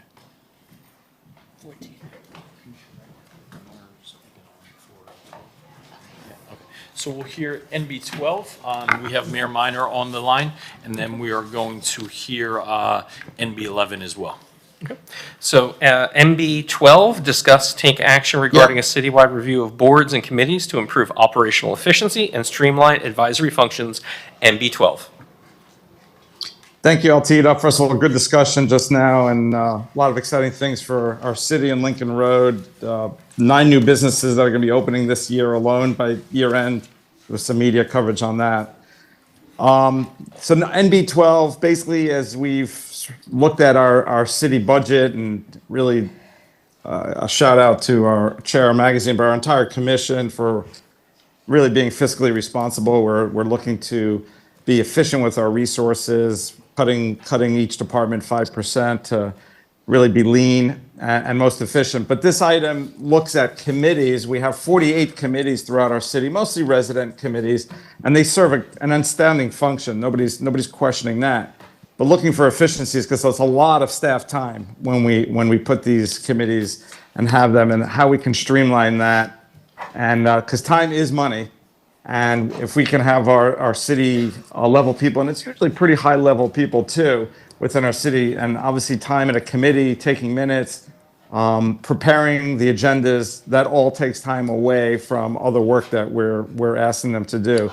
So I'll turn it over. I think Maria Hernandez is going to handle this and came up with a pretty good analysis. So thanks for calling this item, Chair. Thank you, Mr. Mayor. Maria. Good morning, and thank you for hearing this item. I'm here with our city clerk, Rafael Granado, who has assisted the administration in the preparation of this item. It is a joint item between both the administration and the city clerk's office. So I want to thank the mayor for that introduction. It's really what this is all about. It took about a year to gather the data that came to the conclusions that we have presented in the memo. So just for your own information, our city clerk has told me that we kind of did this 10 years ago, where we looked at our committees and kind of reset some of the committees that we had at the time. So this isn't the first time that we do something like this, looking at it a little more closely. And really trying to find a balance between preserving, the meaningful dialogue that we get from residents, and also improving our operational efficiency, which right now is at the top of just about every agenda. So to put it in a nutshell, we do have these 48 committees. 41 of them are resident committees. This is basically where the residents are chairs of their own committees. There are 4 land use boards. That's the Board of Adjustment, HPB, DRB, and the Planning Board. And then we have 3 commission committees, which is, of course, this one, FERC, we have neighborhoods, and we have land use. So 18 administrative departments spend approximately 20,000 hours a year managing these committees. That does not include the time of the city attorney's office, and that does not include the time of the city clerk's office. That also does not include a lot of other things that the administration does. That doesn't include any time dedicated to neighborhood and HOA meetings, business improvement districts or bids, community events, press conferences, town hall meetings, sunshine meetings, anything with a chamber, and also nothing that is project specific. We have a lot of meetings having to do with that.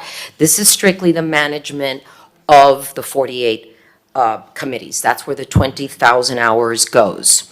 The split of that time, there's two pie charts in the memo. There's only 2 pie charts. The second pie chart shows how our hours are divvied up. So the land use boards, which are very important and have a very small amount of staff. It's really the planning department that manages those. Those are really more for the development community. Only about 15% of our land use boards of time is spent on land use boards. Our commission committees. Boards, we're talking things that are HPB. Correct. None of this is. We're not touching any of that. Not touching any of that. We're also not touching the commission committees. Obviously, we're not touching FERC, land use, or neighborhoods. 44% of staff time goes into these committees. So that's about 8,800 hours out of the 20,000. So the resident committees come out to about 8,300 hours, again, not including the city clerk's office or the city attorney's office. So that's really what we wanted to discuss today. And what I'd like to just let you know is what our blanket, general recommendations are. We can get into individual committees if you want to. But in a nutshell, we want to limit number one, we want to limit ad hoc committees to just their mission-specific assignments, and that's usually for about a year. We have several of them on the list. And by the way, if you want to see the list of committees, it's on the last page of the item. You can see them all. Then we want quarterly meetings to become the standard framework for these committees. And that is really as per Division 1, Chapter 2 of the City Code. That chapter says that that would be the minimum. What has happened over time is that monthly meetings have become the standard. So, of course, the staff time involved is, 3 times more. And we also believe that quarterly meetings, it provides sufficient input from, this is our opinion, from the advisory boards, while at the same time, control our workload a lot, bring it down a lot. We also would like to cancel all resident committees during the month of August. That aligns more with the recess period that the City Commission has. Some boards want to meet in August. And then finally, we'd like for the meetings to be a maximum of an hour and a half, so they don't go into 2 or 3 hours, because of course that's a ripple effect to all the documents that have to follow. So we can discuss individual recommendations that we have. I'd also like our city clerk to say anything if he would like to add, and then Good morning, we can Commissioners. discuss. I just want to make it clear, what we're recommending is for the quarterly period, not for all committees. There are, the land use boards will continue to meet monthly because that's necessary. The commission committees will continue to meet monthly because that's necessary. Other committees such as a budget, stuff that impacts financial impacts, will continue to meet on a monthly basis. And for the committees that are meeting quarterly, those are the only ones that we're recommending an hour and a half. And if there's a special referral you need to make, those committees can meet at a time that's not during their quarter. So this wouldn't impact if there's an emergency or whatever you refer, it wouldn't impact that. Well, I'm in total favor of this. It makes sense. You guys need to free up some of your time, especially the August. It's kind of ridiculous. There's committees that meet in August that refuse to. Okay. Yeah, I'm in favor of streamlining the committees. As a matter of fact, Commissioner Suarez and I had a sunshine meeting in 2024 with the city clerk and discussed this. And at that time, there really weren't a lot of big options. And we recommended some sunsetting and some merging of committees. Right, because but then subject instead, matter- more committees popped up and the circumstances changed. So I'm definitely in favor of this. I have something similar with streamlining committees that's going to be heard at neighborhoods soon, I hope. And I think some of the committees are redundant and can be folded under existing committees. I know that I've spoken with staff, and in some cases, they've told me 40% of their workload is working on these advisory committees, and that's ridiculous. Not every committee, I think, can be turned to quarterly. So, as you mentioned, there may be a few others that may need monthly, or at least every other month. And that will alleviate, but the more we can fold existing committees that are redundant and sunset ad hoc committees, I think that's going to be a big help. And we've made those types of recommendations, and we're not getting rid of any subject matter because, like you said, they're repetitive. Multiple committees cover the same topic. So the subject matter that we are getting from the residents will not be lost. It's just So do you have recommendations of combining committees? We do. Yes. You want to go, Maria? Okay, well, I mean, this has to go to commission approval, right? Correct. This will change, I believe does this change the code, Rick? Yes, there will be code amendments required because the committees are all in the code. Right. The quarterly meetings would not be necessary to change. That's already in the code that they meet on, at a minimum of. The specific committees, the topic matter and subject matter would have to go to. So how many committees do you want to bring into half? Or not half, but consolidate? Well, let me just explain that some committees don't have to be touched because they already meet quarterly. Some committees have a purpose where they really only have to meet like half the year because they have to approve a budget that then one of the departments manages. So they would meet 6 times in a row, and then they wouldn't have to meet again. What's happening, though, is that they just continue to meet. I mean, we want to look at this very closely if you all give us the authority to be the gatekeepers of this and really demand that they change the way they do their business. Because it's just become the norm to keep going and never end. And we just, by the way, Listen, Maria, I didn't. I only speak for myself, but you have my support on that. No, thank you, I appreciate it. Just so you know, this amount of time is 10 full-time equivalents, full-time. This is the equivalent of 10 people doing nothing but this, all the time. Well, how about you bring it to the commission? Okay? And I mean, you have my full support. I think you guys are on the right track for efficiency, and it's been a long time coming.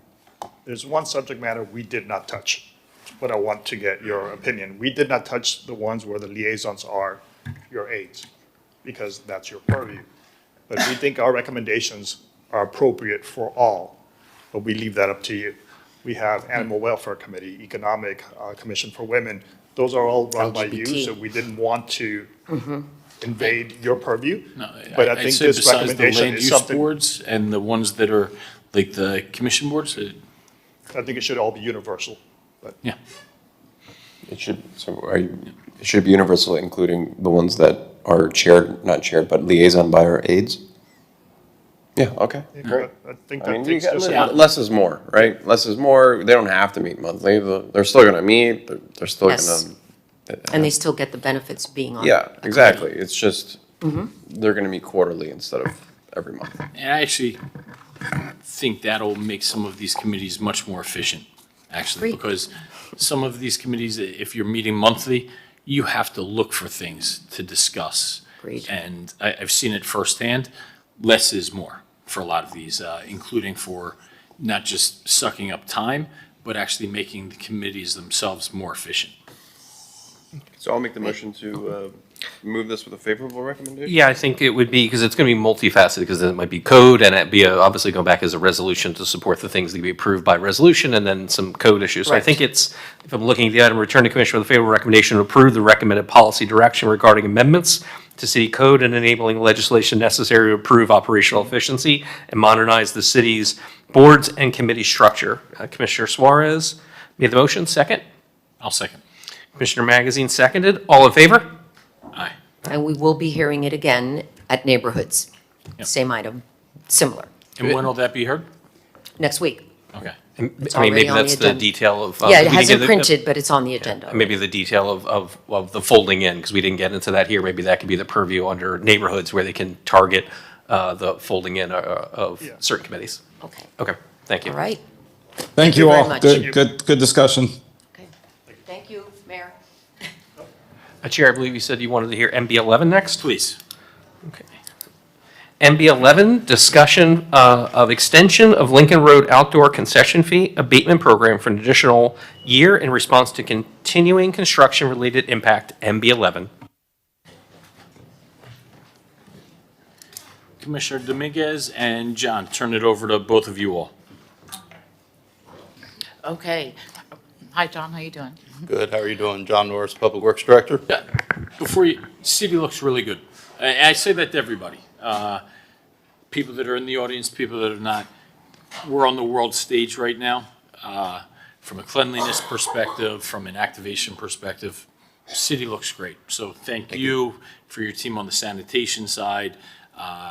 Just across the board, thank you all. I think we're, sorry for the pun, but putting our best foot forward for the World Cup. Thank you. I'll pass that along to staff. Appreciate it. All right, so this is the extending the Lincoln Road outdoor concession fee abatement for an additional year. We have 17 cafes currently, and Lincoln Road is undergoing major construction, including from the city, and closures of stores and restaurants. And those businesses are really struggling. I know the city recommends offering the abatement for an additional year, and I support that. I'd love to move that item. Second. So we'll share this. Sorry. Return to Commissioner with a favorable recommendation for an additional 1-year abatement for the existing abatement program for the outdoor concession fee for Lincoln Road. And that, I'm sorry, that motion was made by Commissioner Dominguez and seconded by Commissioner Suarez. All in favor? Aye. Okay. Item passes. Workshop. Commissioner Dominguez, want to hear NB2, the on-demand water mobility? MB2, discuss the benefits of on-demand water mobility services, MB2. So I was approached by a resident about an idea where an on-demand water taxi service could help supplement our free service that's happening now. And there's no other place in the county waterways that do this. And there are some organizations that have the infrastructure to offer on-demand service. This would be an RFP, so we'd see what would come out of it. But I think it would be a unique way for the city to potentially get into a revenue share. The stopping points could be at our marina. I don't know if they could do private partnerships with other marina locations like Sunset Harbor. And the time that I'm really thinking this is going to be helpful is during high-impact weekends. It's just an idea, and I don't know what my colleagues think about it. Jose, if you have any other feedback. I was approached by the potential group. I think it's a great idea. But one of the things I told them is you can't do pickups and drop-offs at a private, not a private, but a public seawall, for example. And the only real pickups and drop-offs that I know that would probably be beneficial to them is Sunset Harbor, the boat ramp, or Miami Beach Marina, right? And other locations could be, which is North private. Bay Village? Or is that too far? North Bay Village? Yeah. Well, Like, can it be expanded? yeah, but just the pickup and drop-off portion, Jose, where could that happen legally, currently? So, good afternoon, Mr. Chair, committee members. Jose Gonzalez, Transportation and Mobility Director. Certainly, there is growing interest in on-demand water mobility services. Unlike public transit, waterborne transportation services, such as our water taxi service, an on-demand service works a lot like a rideshare, but on the water. These are typically companies that have licensed operators, vessel operators, and they are app-based companies, and you request a ride, you go into the app, you request a ride, much like you would an Uber or a Lyft. There is growing interest, particularly in coastal communities such as ours. The challenge becomes where to pick up and where to drop off. Certainly, private marinas, private docks are eligible. And that's something that any private company can enter into an agreement with the private dock owner to perform those pickup and drop-off operations. In terms of public locations, we have two that we've identified. We have the Maurice Gibb Memorial Park, the Barry Kutoon boat ramp there, and we've got the Miami Beach Marina. What about Shane Rowing Center? Can that be considered as a mid-beach option? So that's more like a public-private type of partnership. We can look into that one. I'm not sure that that anyone from the public can just go there and dock. I don't know if we want, with the rowing club there and boats doing pickups and drop-off there, I don't know if that'd be a, what about, but, the, you Are know, we signing off on like specifics or just kind of general ideas? General, just throwing it out there. Sounds like you might have been approached by but somebody North Beach, too. yeah, certainly needs it, I mean. And we are looking at potential docking locations in North Beach for our own water taxi service to be able to expand it to North Beach. So going back to the docking locations, we have those two. As you're aware, Miami Beach Marina, well, there's a lease agreement with Suntex, and essentially, even though it's a public marina, Suntex operates, manages that, that marina. So it would need to be allowed by Suntex. There are also some restrictions that have recently been placed by the City Commission on charter vessels, on private, operators. So we would need to revisit some of those restrictions to see if they either prohibit or restrict a on-demand water mobility service, which is in essence, it's performing a private function. The Maurice Gibb Memorial Park. So we're operating water taxi that docks at the floating dock there at Maurice Gibb Memorial, but that's through a concession agreement that was competitively procured.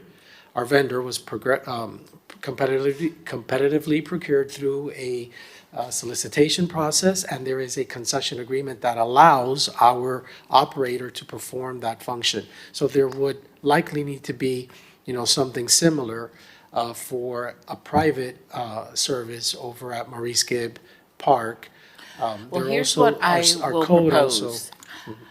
This is our last meeting before the break in August. Why don't we defer this to listen, to discuss it again in September? And in the meantime, give you the opportunity to get more concrete potential locations to see if this is viable, maybe meet with the, a potential person that's reached out to the commission and discuss those findings in September. May I also add some insight or recommendations? Is if there is a company that wants to seriously build out, we do have a lot of sort of dead ends on the like parklets. If the company is willing to build a dock for pickups and drop-offs and build out some sort of infrastructure, I think that could be also beneficial. There'd have to be, gates and security, not security, but it couldn't just be anyone goes onto the dock. I'd be open to hearing something like that if they're gonna make that sort of investment. So I think it is an interesting thing. So I wouldn't just want to limit it to Maurice Gibb Park. It is a good location, but we want to make sure with at least the Sunset Neighborhood Association, if they're okay with that, right? So. Correct. And there would need to be some code amendments, because currently our code would prohibit this type of private operation out of Maurice Gibb. Right. Okay, but I'm okay with the deferral and you guys coming back with some more Can I options. jump in, please? Yeah, of course. Thanks. Jose, I know we've had conversations about the route going north-south because we're working on finding funding for it. There is possibly an opportunity, I don't know what size boat or what size dock, but the end of Bonita Drive on the south side could be a really good location for a pickup spot. One of the biggest opportunities we have in the city is to get traffic off the roads by having better sources of transportation going north to south. I do like this idea of having these private vendors come in and build some of the infrastructure. And I think as you work on investigating further details and opportunities, one of the priorities is finding a spot in North Beach, whether it is a temporary spot where we share, locations with the police and fire stations that are up there. If we approach the church, which is, shuttered and, in theory is going to become residential units at some point, although I know there's a movement afoot to change that. Regardless, or this location on Bonita Drive, I think this conversation has to include a North Beach pickup and drop-off point. And with Commissioner Dominguez's permission, I'd like to become a co-sponsor as well, because I think this is a great initiative, and I would love to see this come to fruition with North Beach included. Yeah, and just looking at the map, what about the street end of 69th Street, where, just north of the fire department? Indian Creek? Yeah, it's right in front of the King Cole Bay, but it's the street end of 69th Street. It's 69th. literally adjacent to the fire department.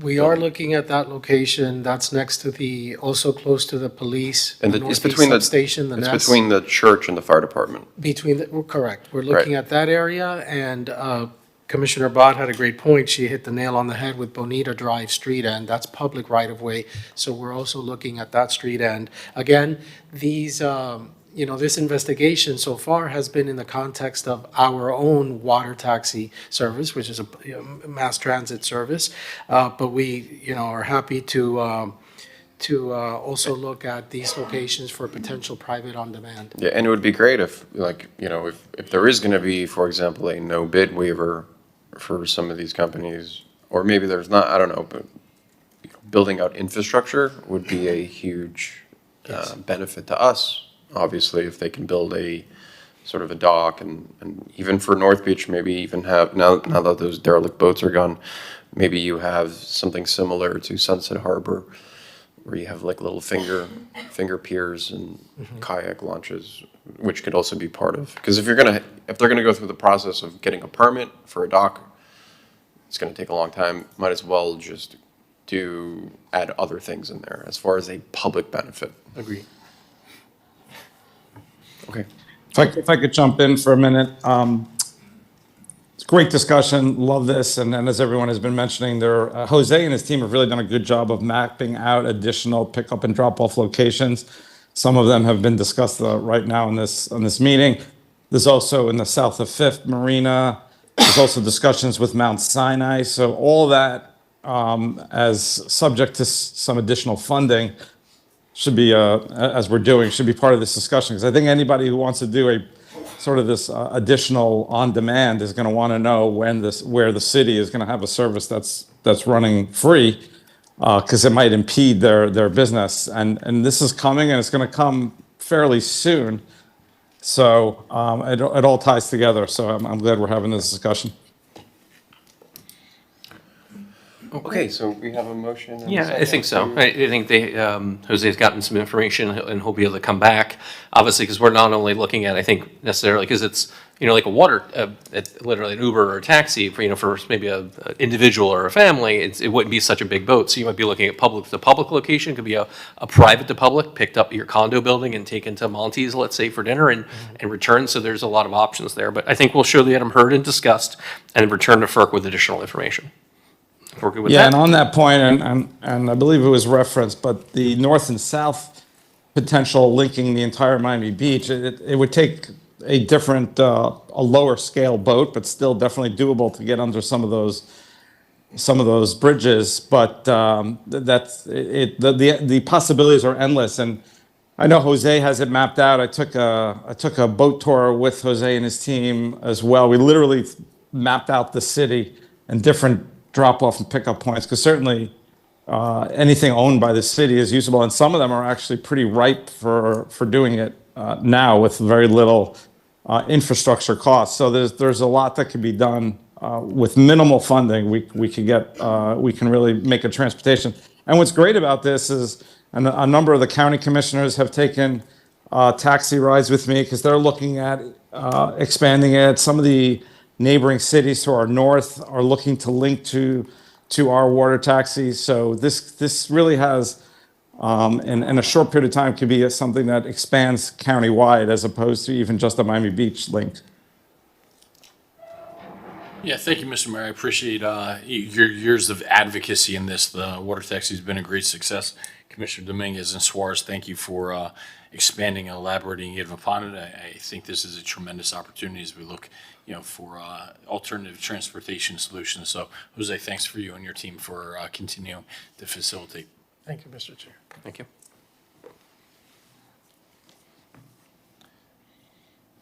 So that's closed out, Mr. CFO? Well, we're done with this. It'll closed out, return. but Yes, for now, it'll return.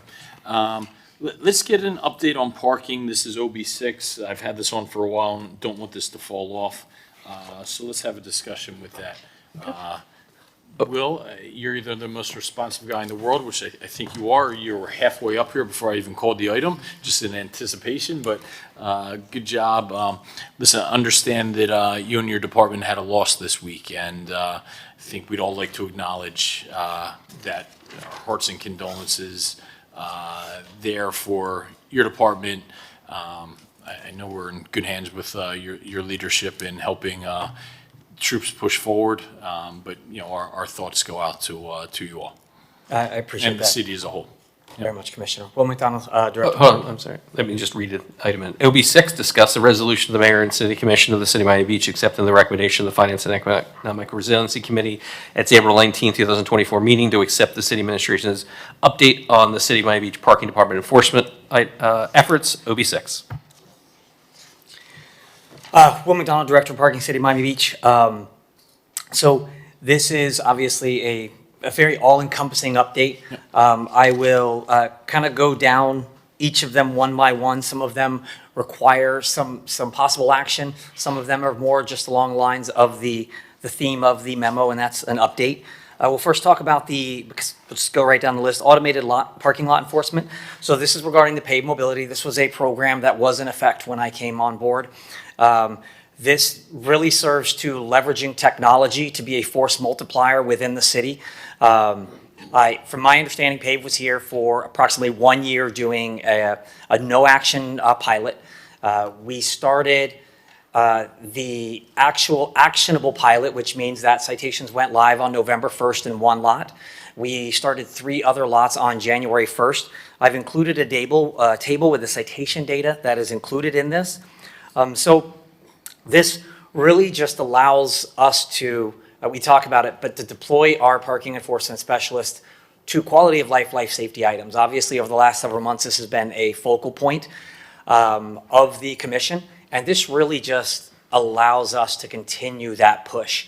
With this, we have recommended an extension of this pilot. If there is an expansion desired by the commission, we absolutely can sit down with our partners, talk about what that expansion looks like. We understand that there are some capital costs when they are expanding to lots where they don't have cameras. They do have some lots that they have cameras from the previous deployment.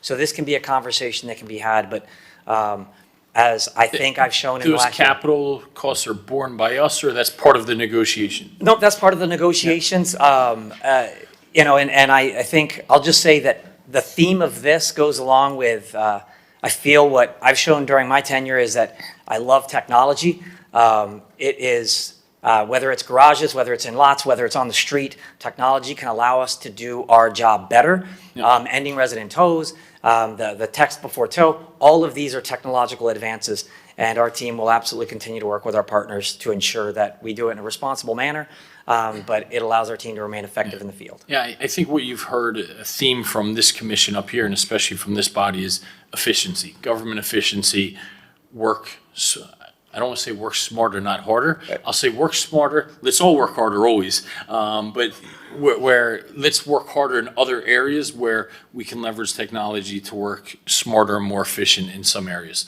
I see this firsthand. for my private sector job, my office is on 17th and Alton, so just to the east of us, we have a public lot. And as recent as just yesterday, I walk through there, and I see like 15 different contractor vans, right? And there will be some days where I see your specialists going through and writing tickets, having to go one by one. Like, why? You know, why do they have to do that? I would rather them focus on cleaning up our residential areas like Flamingo Park and south of Fifth, utilize our resources there. If we have the technology that can smartly implement that in areas, right? This isn't meant to be a gotcha for residents or visitors, but if we have contractor vans that are parking in our public lots, probably for free, you know, for them, it's a cost of doing business. If they go, you know what, I'll get one ticket every 12 times I park, so not paying is actually smarter than, you know, paying every single day. For them, it's just a calculation. This isn't meant to be a gotcha for the grandmom that comes to the Apple store, but for people that are gaming our system, saying, I'm going to park here every single day as I contract to go work on this building.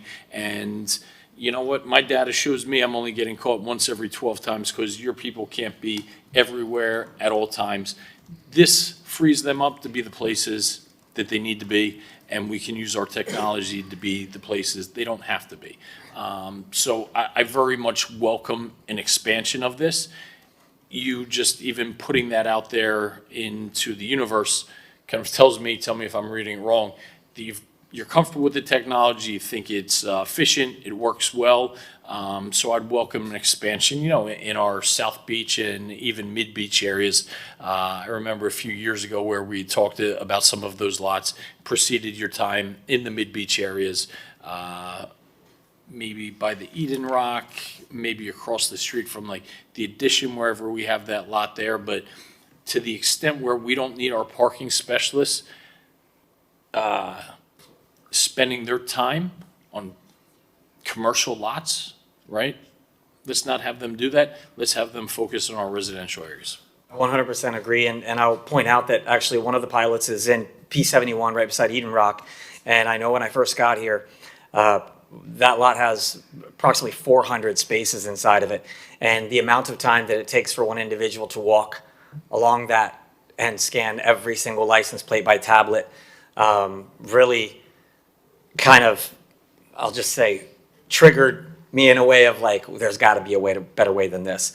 So I am absolutely on board with the technology. It works.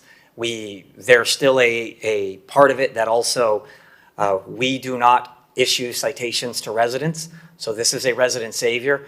Now the county does give us the ability now to send invoices by mail through a recent ordinance change. So we're going to work with our partners at Miami Parking Authority because they operate in a little bit different. They're an authority, so they don't really operate off citation. They operate purely on revenue, so they love sending invoices.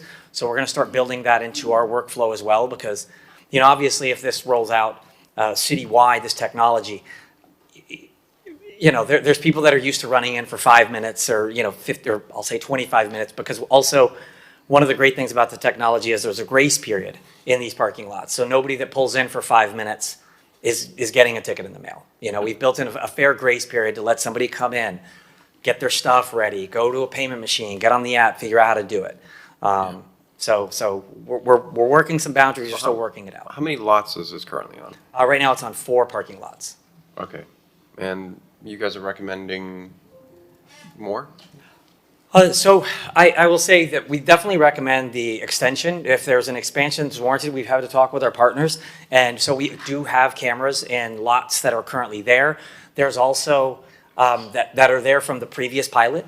There are also some other lots, I'll say, you know, P49, which is right in front of the W, right 23rd and Collins, probably very similar in structure as are the one right on 46th and Collins beside Eden, just from the amount of traffic that goes through there, the amount of cars that probably go in there and sit and hold a space without paying.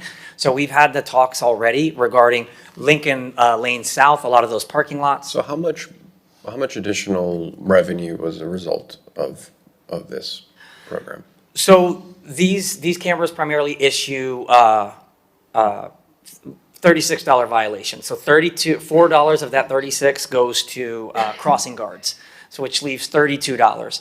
Essentially, right now in the structure, the rough math, very rough math, the county automatically takes a third.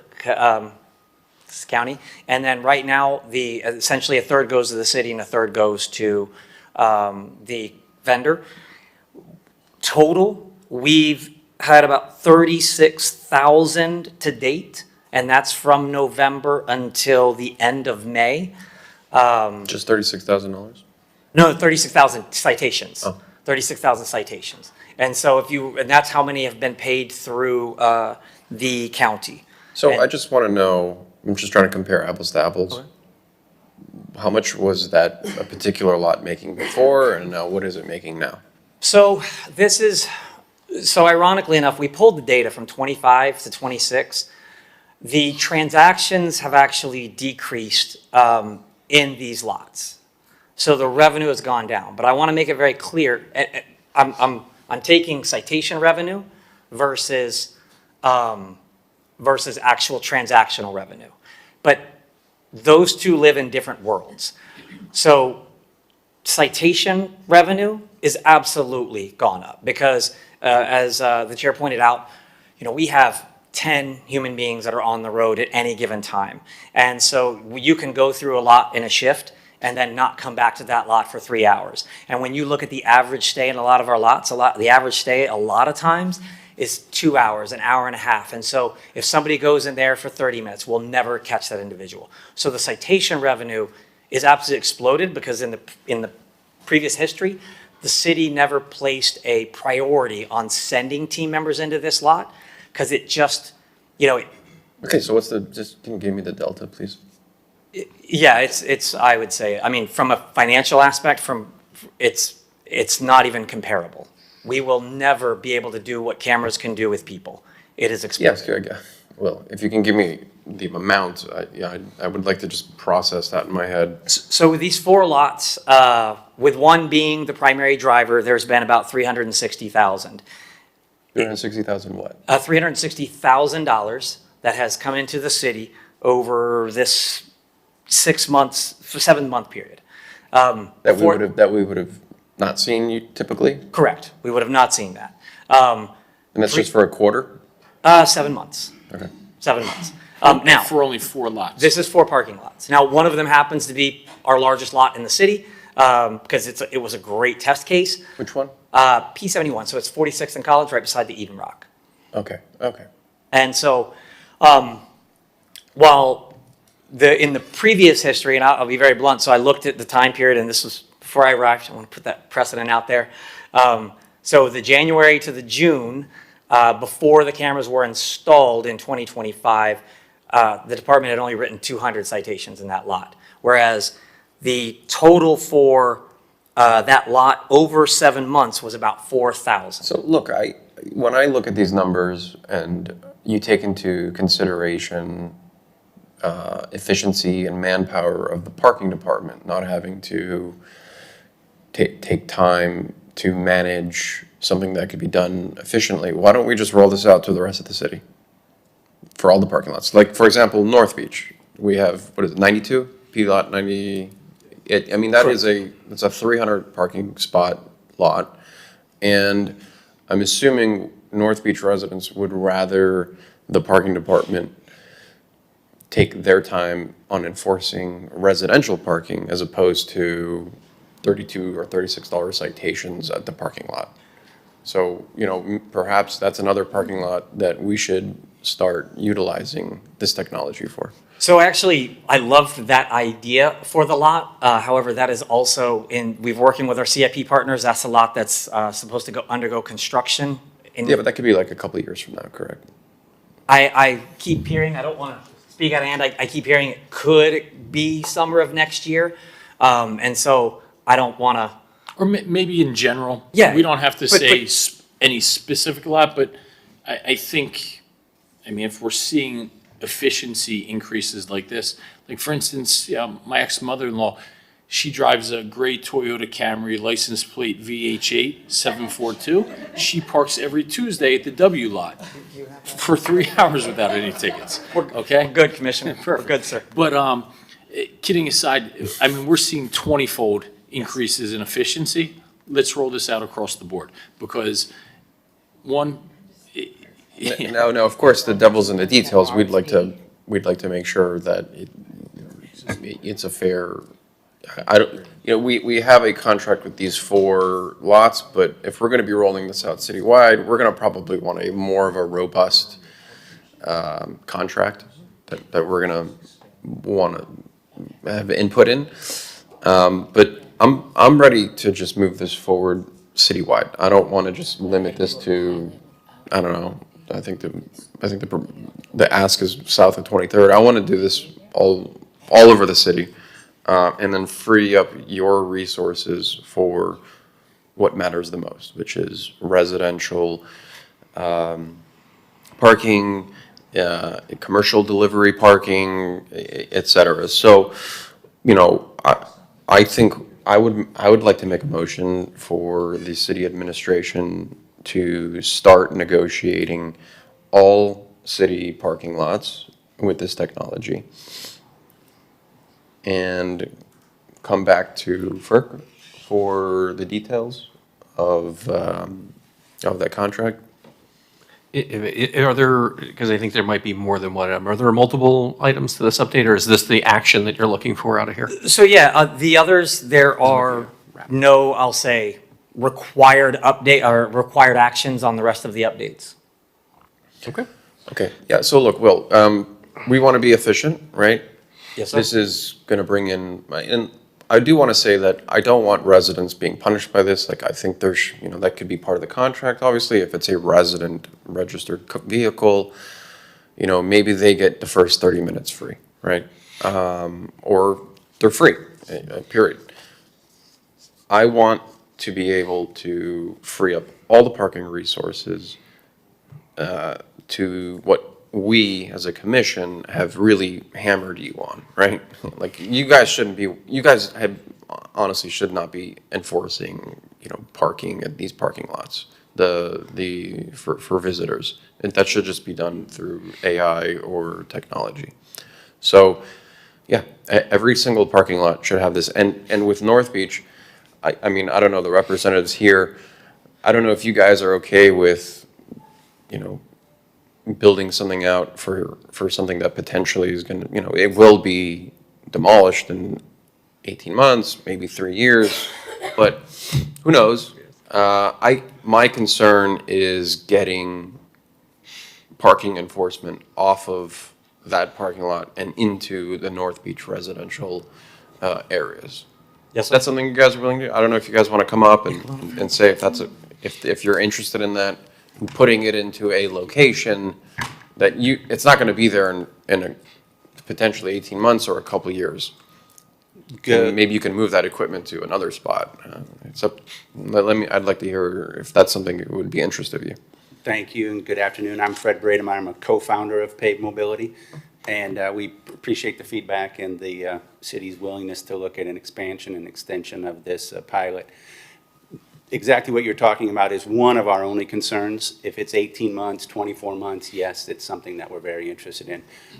The term of us deploying capital and installing in a parking lot is the variable that, you know, we like to just know up front. You know, if it's 10 lots and one of them might disappear in 18 months, yes, we can do something like that.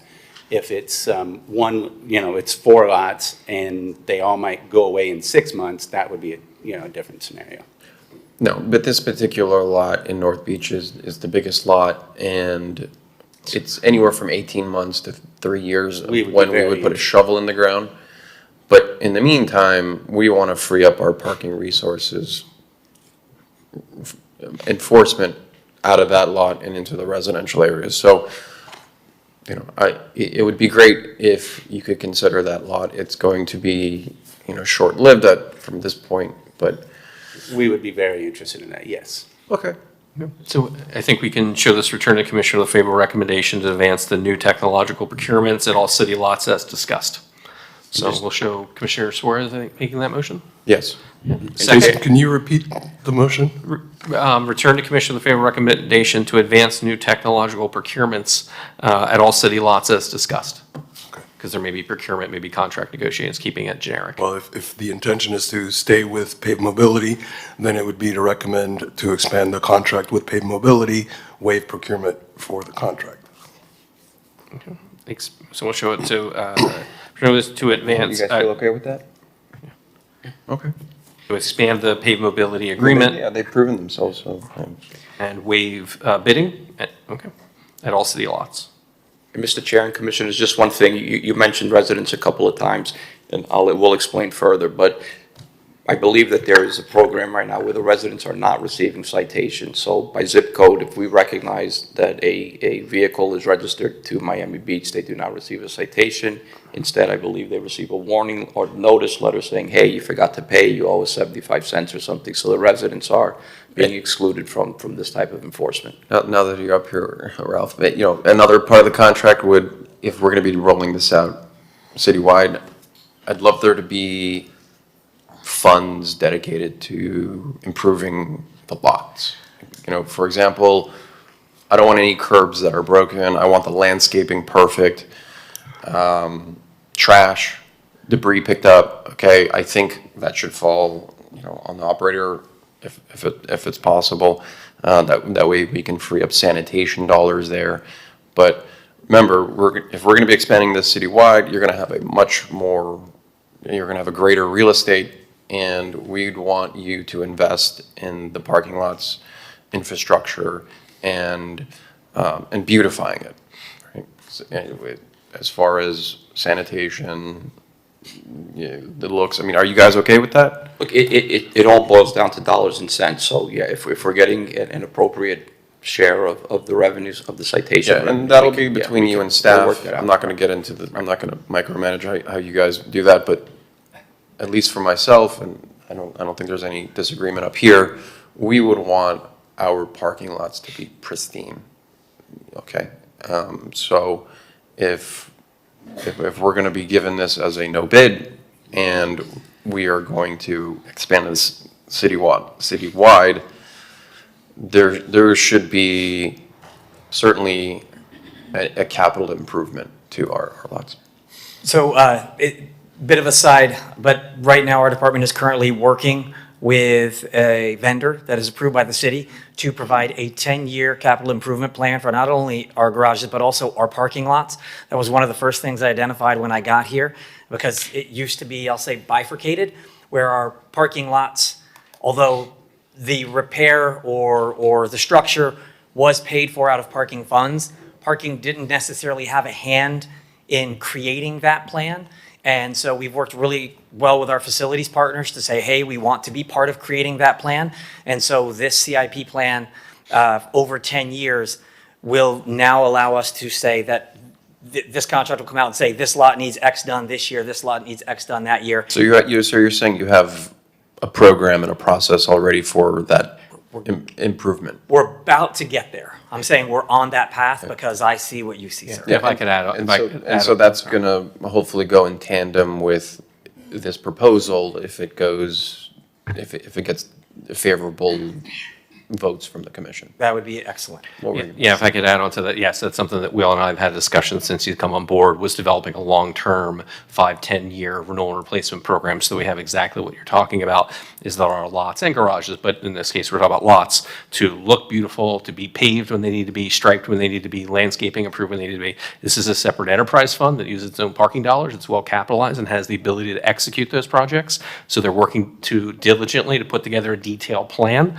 on that. But to the effect of this agreement, obviously that's something they could discuss operationally about like cleaning and maybe more of a maintenance thing on a capital. I think the capital we're good on, but maybe they can have discussions about cleanliness. And remind me, is the parking department part of the transportation No, fund? it's its own separate enterprise fund. It lives off of the fees. How is that fund doing so far? It's doing well. That's why it will be, if there is a capital project needed to resurface and beautify, let's say, this parking lot, the funds will be available to execute. Okay. All right. So, Will? Understood. And let me just you and Ralph are going to have to work together on making this work okay. Sir, it's all in the betterment of the community. And let me just And you restate, have so, that license plate number. We'll make sure I it's got a couple uploaded. other license plates. I don't know. let me just restate the motion so the city attorney doesn't, I don't get in trouble with him. I return to commission with a favorable recommendation to expand the paved mobility agreement and waive for all city parking lots and to waive bidding. Hold on. I make a Sounds like motion. what the committee directed, yes. Motion made by Commissioner Suarez, seconded by I'll second. Commissioner Magazine. All in favor? Okay. Motion passes. Thank you. And Will, I know that was just one component. Were there other material updates you wanted to go through? I don't want to open Pandora's box. But you're going to. I'm going to. So The purple curbs, are we really tied to that? So I'll. For no other reason than aesthetics, in my point of view. So I will say that the purple curbs are having their effect within the community. In fact, there was a recent Instagram post where somebody, they took a picture of one of our tow partners towing a Corvette out of a 100 block on 7th Street. And somebody said, South Beach tow scam. And so they were like, oh man, these tow companies are scamming. And there was a person that dropped down in the comment and said, the purple curb means loading zone. Where's the scam? With a question mark. So, That was probably him. color, how many accounts do you have? I will say this, color-coded curbs are used in other municipalities throughout the country. Florida was really behind the times. Right now, this is something that MPA, I'll say, we rolled out first. MPA rolled out literally weeks after us. Don't disagree, there's probably good merits to it, and I'm not gonna fall on the sword here. It's just we put so much focus and attention on the aesthetics of every last thing in our city, from, having a color palette if you wanna paint your own house, that you have to select from. I don't know, I just look out, I'm like, oh, that, just, maybe that's more of a personal opinion, I'm And just throwing it out there. Not to be, not to really. But you're going to. Yeah. I mean, because I see the purple curbs and the paint's already peeling off and they've kind of painted on like a broken curb and it kind of looks, not to Miami Beach's standard. So this is. TBD, we'll say. Let's just keep in the back of your mind. It just looks like someone took a paintbrush and put it over and. So this is where the challenge we had when everything was yellow. We would get I never saw the color of the curb because when the yellow fades, it blends into the exact same color of the curb. And people were talking about the parking department had a gotcha moment and so this is going to take some time, but we are really, really focusing on painting and upkeep. And we are working with our maintenance team, small but mighty, to create a plan where we can start touching up the curbs from North Beach all the way to South Point Drive on an annual basis, where we just go through and continue to plus them up, much like we're talking about keeping our parking lots beautiful. We are trying to keep our curbs at the same time well kept. I can't speak to the construction of it. It's a little bit more of a public works item. Sorry, John. But you have my word. We're going to continue to attack that and try to keep these I beautiful. applaud the innovative thinking. We need more entrepreneurial spirit, innovative thinking in here. I applaud that, absolutely. And if I was in the parking department, it works in yours. Keeping the overall aesthetics of the city, I'm back and forth. But thank you for your efforts and all that you do. My pleasure. And again, to the entire department and city staff, it's you guys are in our thoughts and prayers. Thank you, sir. Thank you. Any priority items from my colleagues? Wanted to try and wrap up by 1. What else did you have? We can hear the trolley Muscle ads. Beach? Yeah. Let's hear OB2 quickly. Sure. Yeah. OB2, discuss establishing a Muscle Beach in North Beach, considering the widely recognized positive impact on health, community, and quality of life observed at Muscle Beach and South Beach. with sponsorship support to offset project costs and reduce financial impact to the city. OB2. I don't want to make you blush. You look great, dude. I have a brief update. We continue to work with the sponsor, Techno Gym. Their next meeting is scheduled for the 16th, so we did not make it for this meeting, but they're hoping to have a proposal and even a rendering. I hope by the 16th we'll have that. Without this, I mean, is it okay to give us some basic highlights of what there might be proposed? I have not seen a proposal of a rendering of the equipment. The terms. The terms, I have very initial, they're looking at doing a value in kind, where we would pay for the installation. I've seen an estimated value of the installation maybe around the $60,000 mark for the city, but they're looking to have some sort of multi-year arrangement with us for the value in kind of the equipment. The last time we talked about this, the staff recommended $300,000, right? Yes. So with the sponsorship, it would only be the install, or what other? We don't know what we're getting for this equipment. We don't know if meaning the commission, the committees will want to stop here. But we would not, if what they bring us in kind is exactly what we want, we'd be looking at far less than $300,000. And if I could add to that, so that was obviously the allocation if we were going to completely do it. So I think this gives, the monies that are being used are from a very restricted fund, have to be used in North Beach in a tourist area, which is limited in that area. So yes, if this ends up being executed, I would see that obviously the whole $300,000 allocation would not be needed to execute the ultimate project, but at the same time, it does give ammunition to the department to deliver an excellent product. Correct. Yeah, great. Okay, so I'm excited to hear what they have to say. Okay, very good. Do we want to have them come back to close this out? Yeah, let's come back. Right? Sure. Why don't we just bring it? I don't want to. Okay. Yeah. Awesome. Let's not delay it. So bring the bring the concept commission. to the full commission. Yeah. So I don't think we need a motion here, because you would be taking that to procurement, so you'd be taking that directly to commission anyway, or do we need this to? I heard that they wanted to come back here. No. No? Oh, you don't? Yeah. Then I didn't know if we could just close this item and it's a separate procurement. favorable recommendation for the city to enter into this in kind. And I think once this gets to commission, you'll have all the details so the commission can decide yea or nay, or what supplements, what we want to It might supplement even be with. put on consent, so just. Okay. we'll There's come up- definitely a procurement aspect because of Am I- delivery and am I a installation. sponsor on this? No, Commissioner Magazine is the sole sponsor. I'd like to be a co-sponsor on this. Didn't we have something you have to be able to do 6 pull-ups to be a sponsor? I can do 6 pull-ups. I don't think Mr. Magazine can, but. So this will be returned to commission with a favorable recommendation to enter into a sponsorship agreement for North Beach, Muscle Beach as discussed. Okay. Great. That motion has been made by Commissioner Suarez. I'll second. And seconded by Commissioner Magazine. All in favor? Aye. All right, the item passes. Thank you. Thank you. Excellent.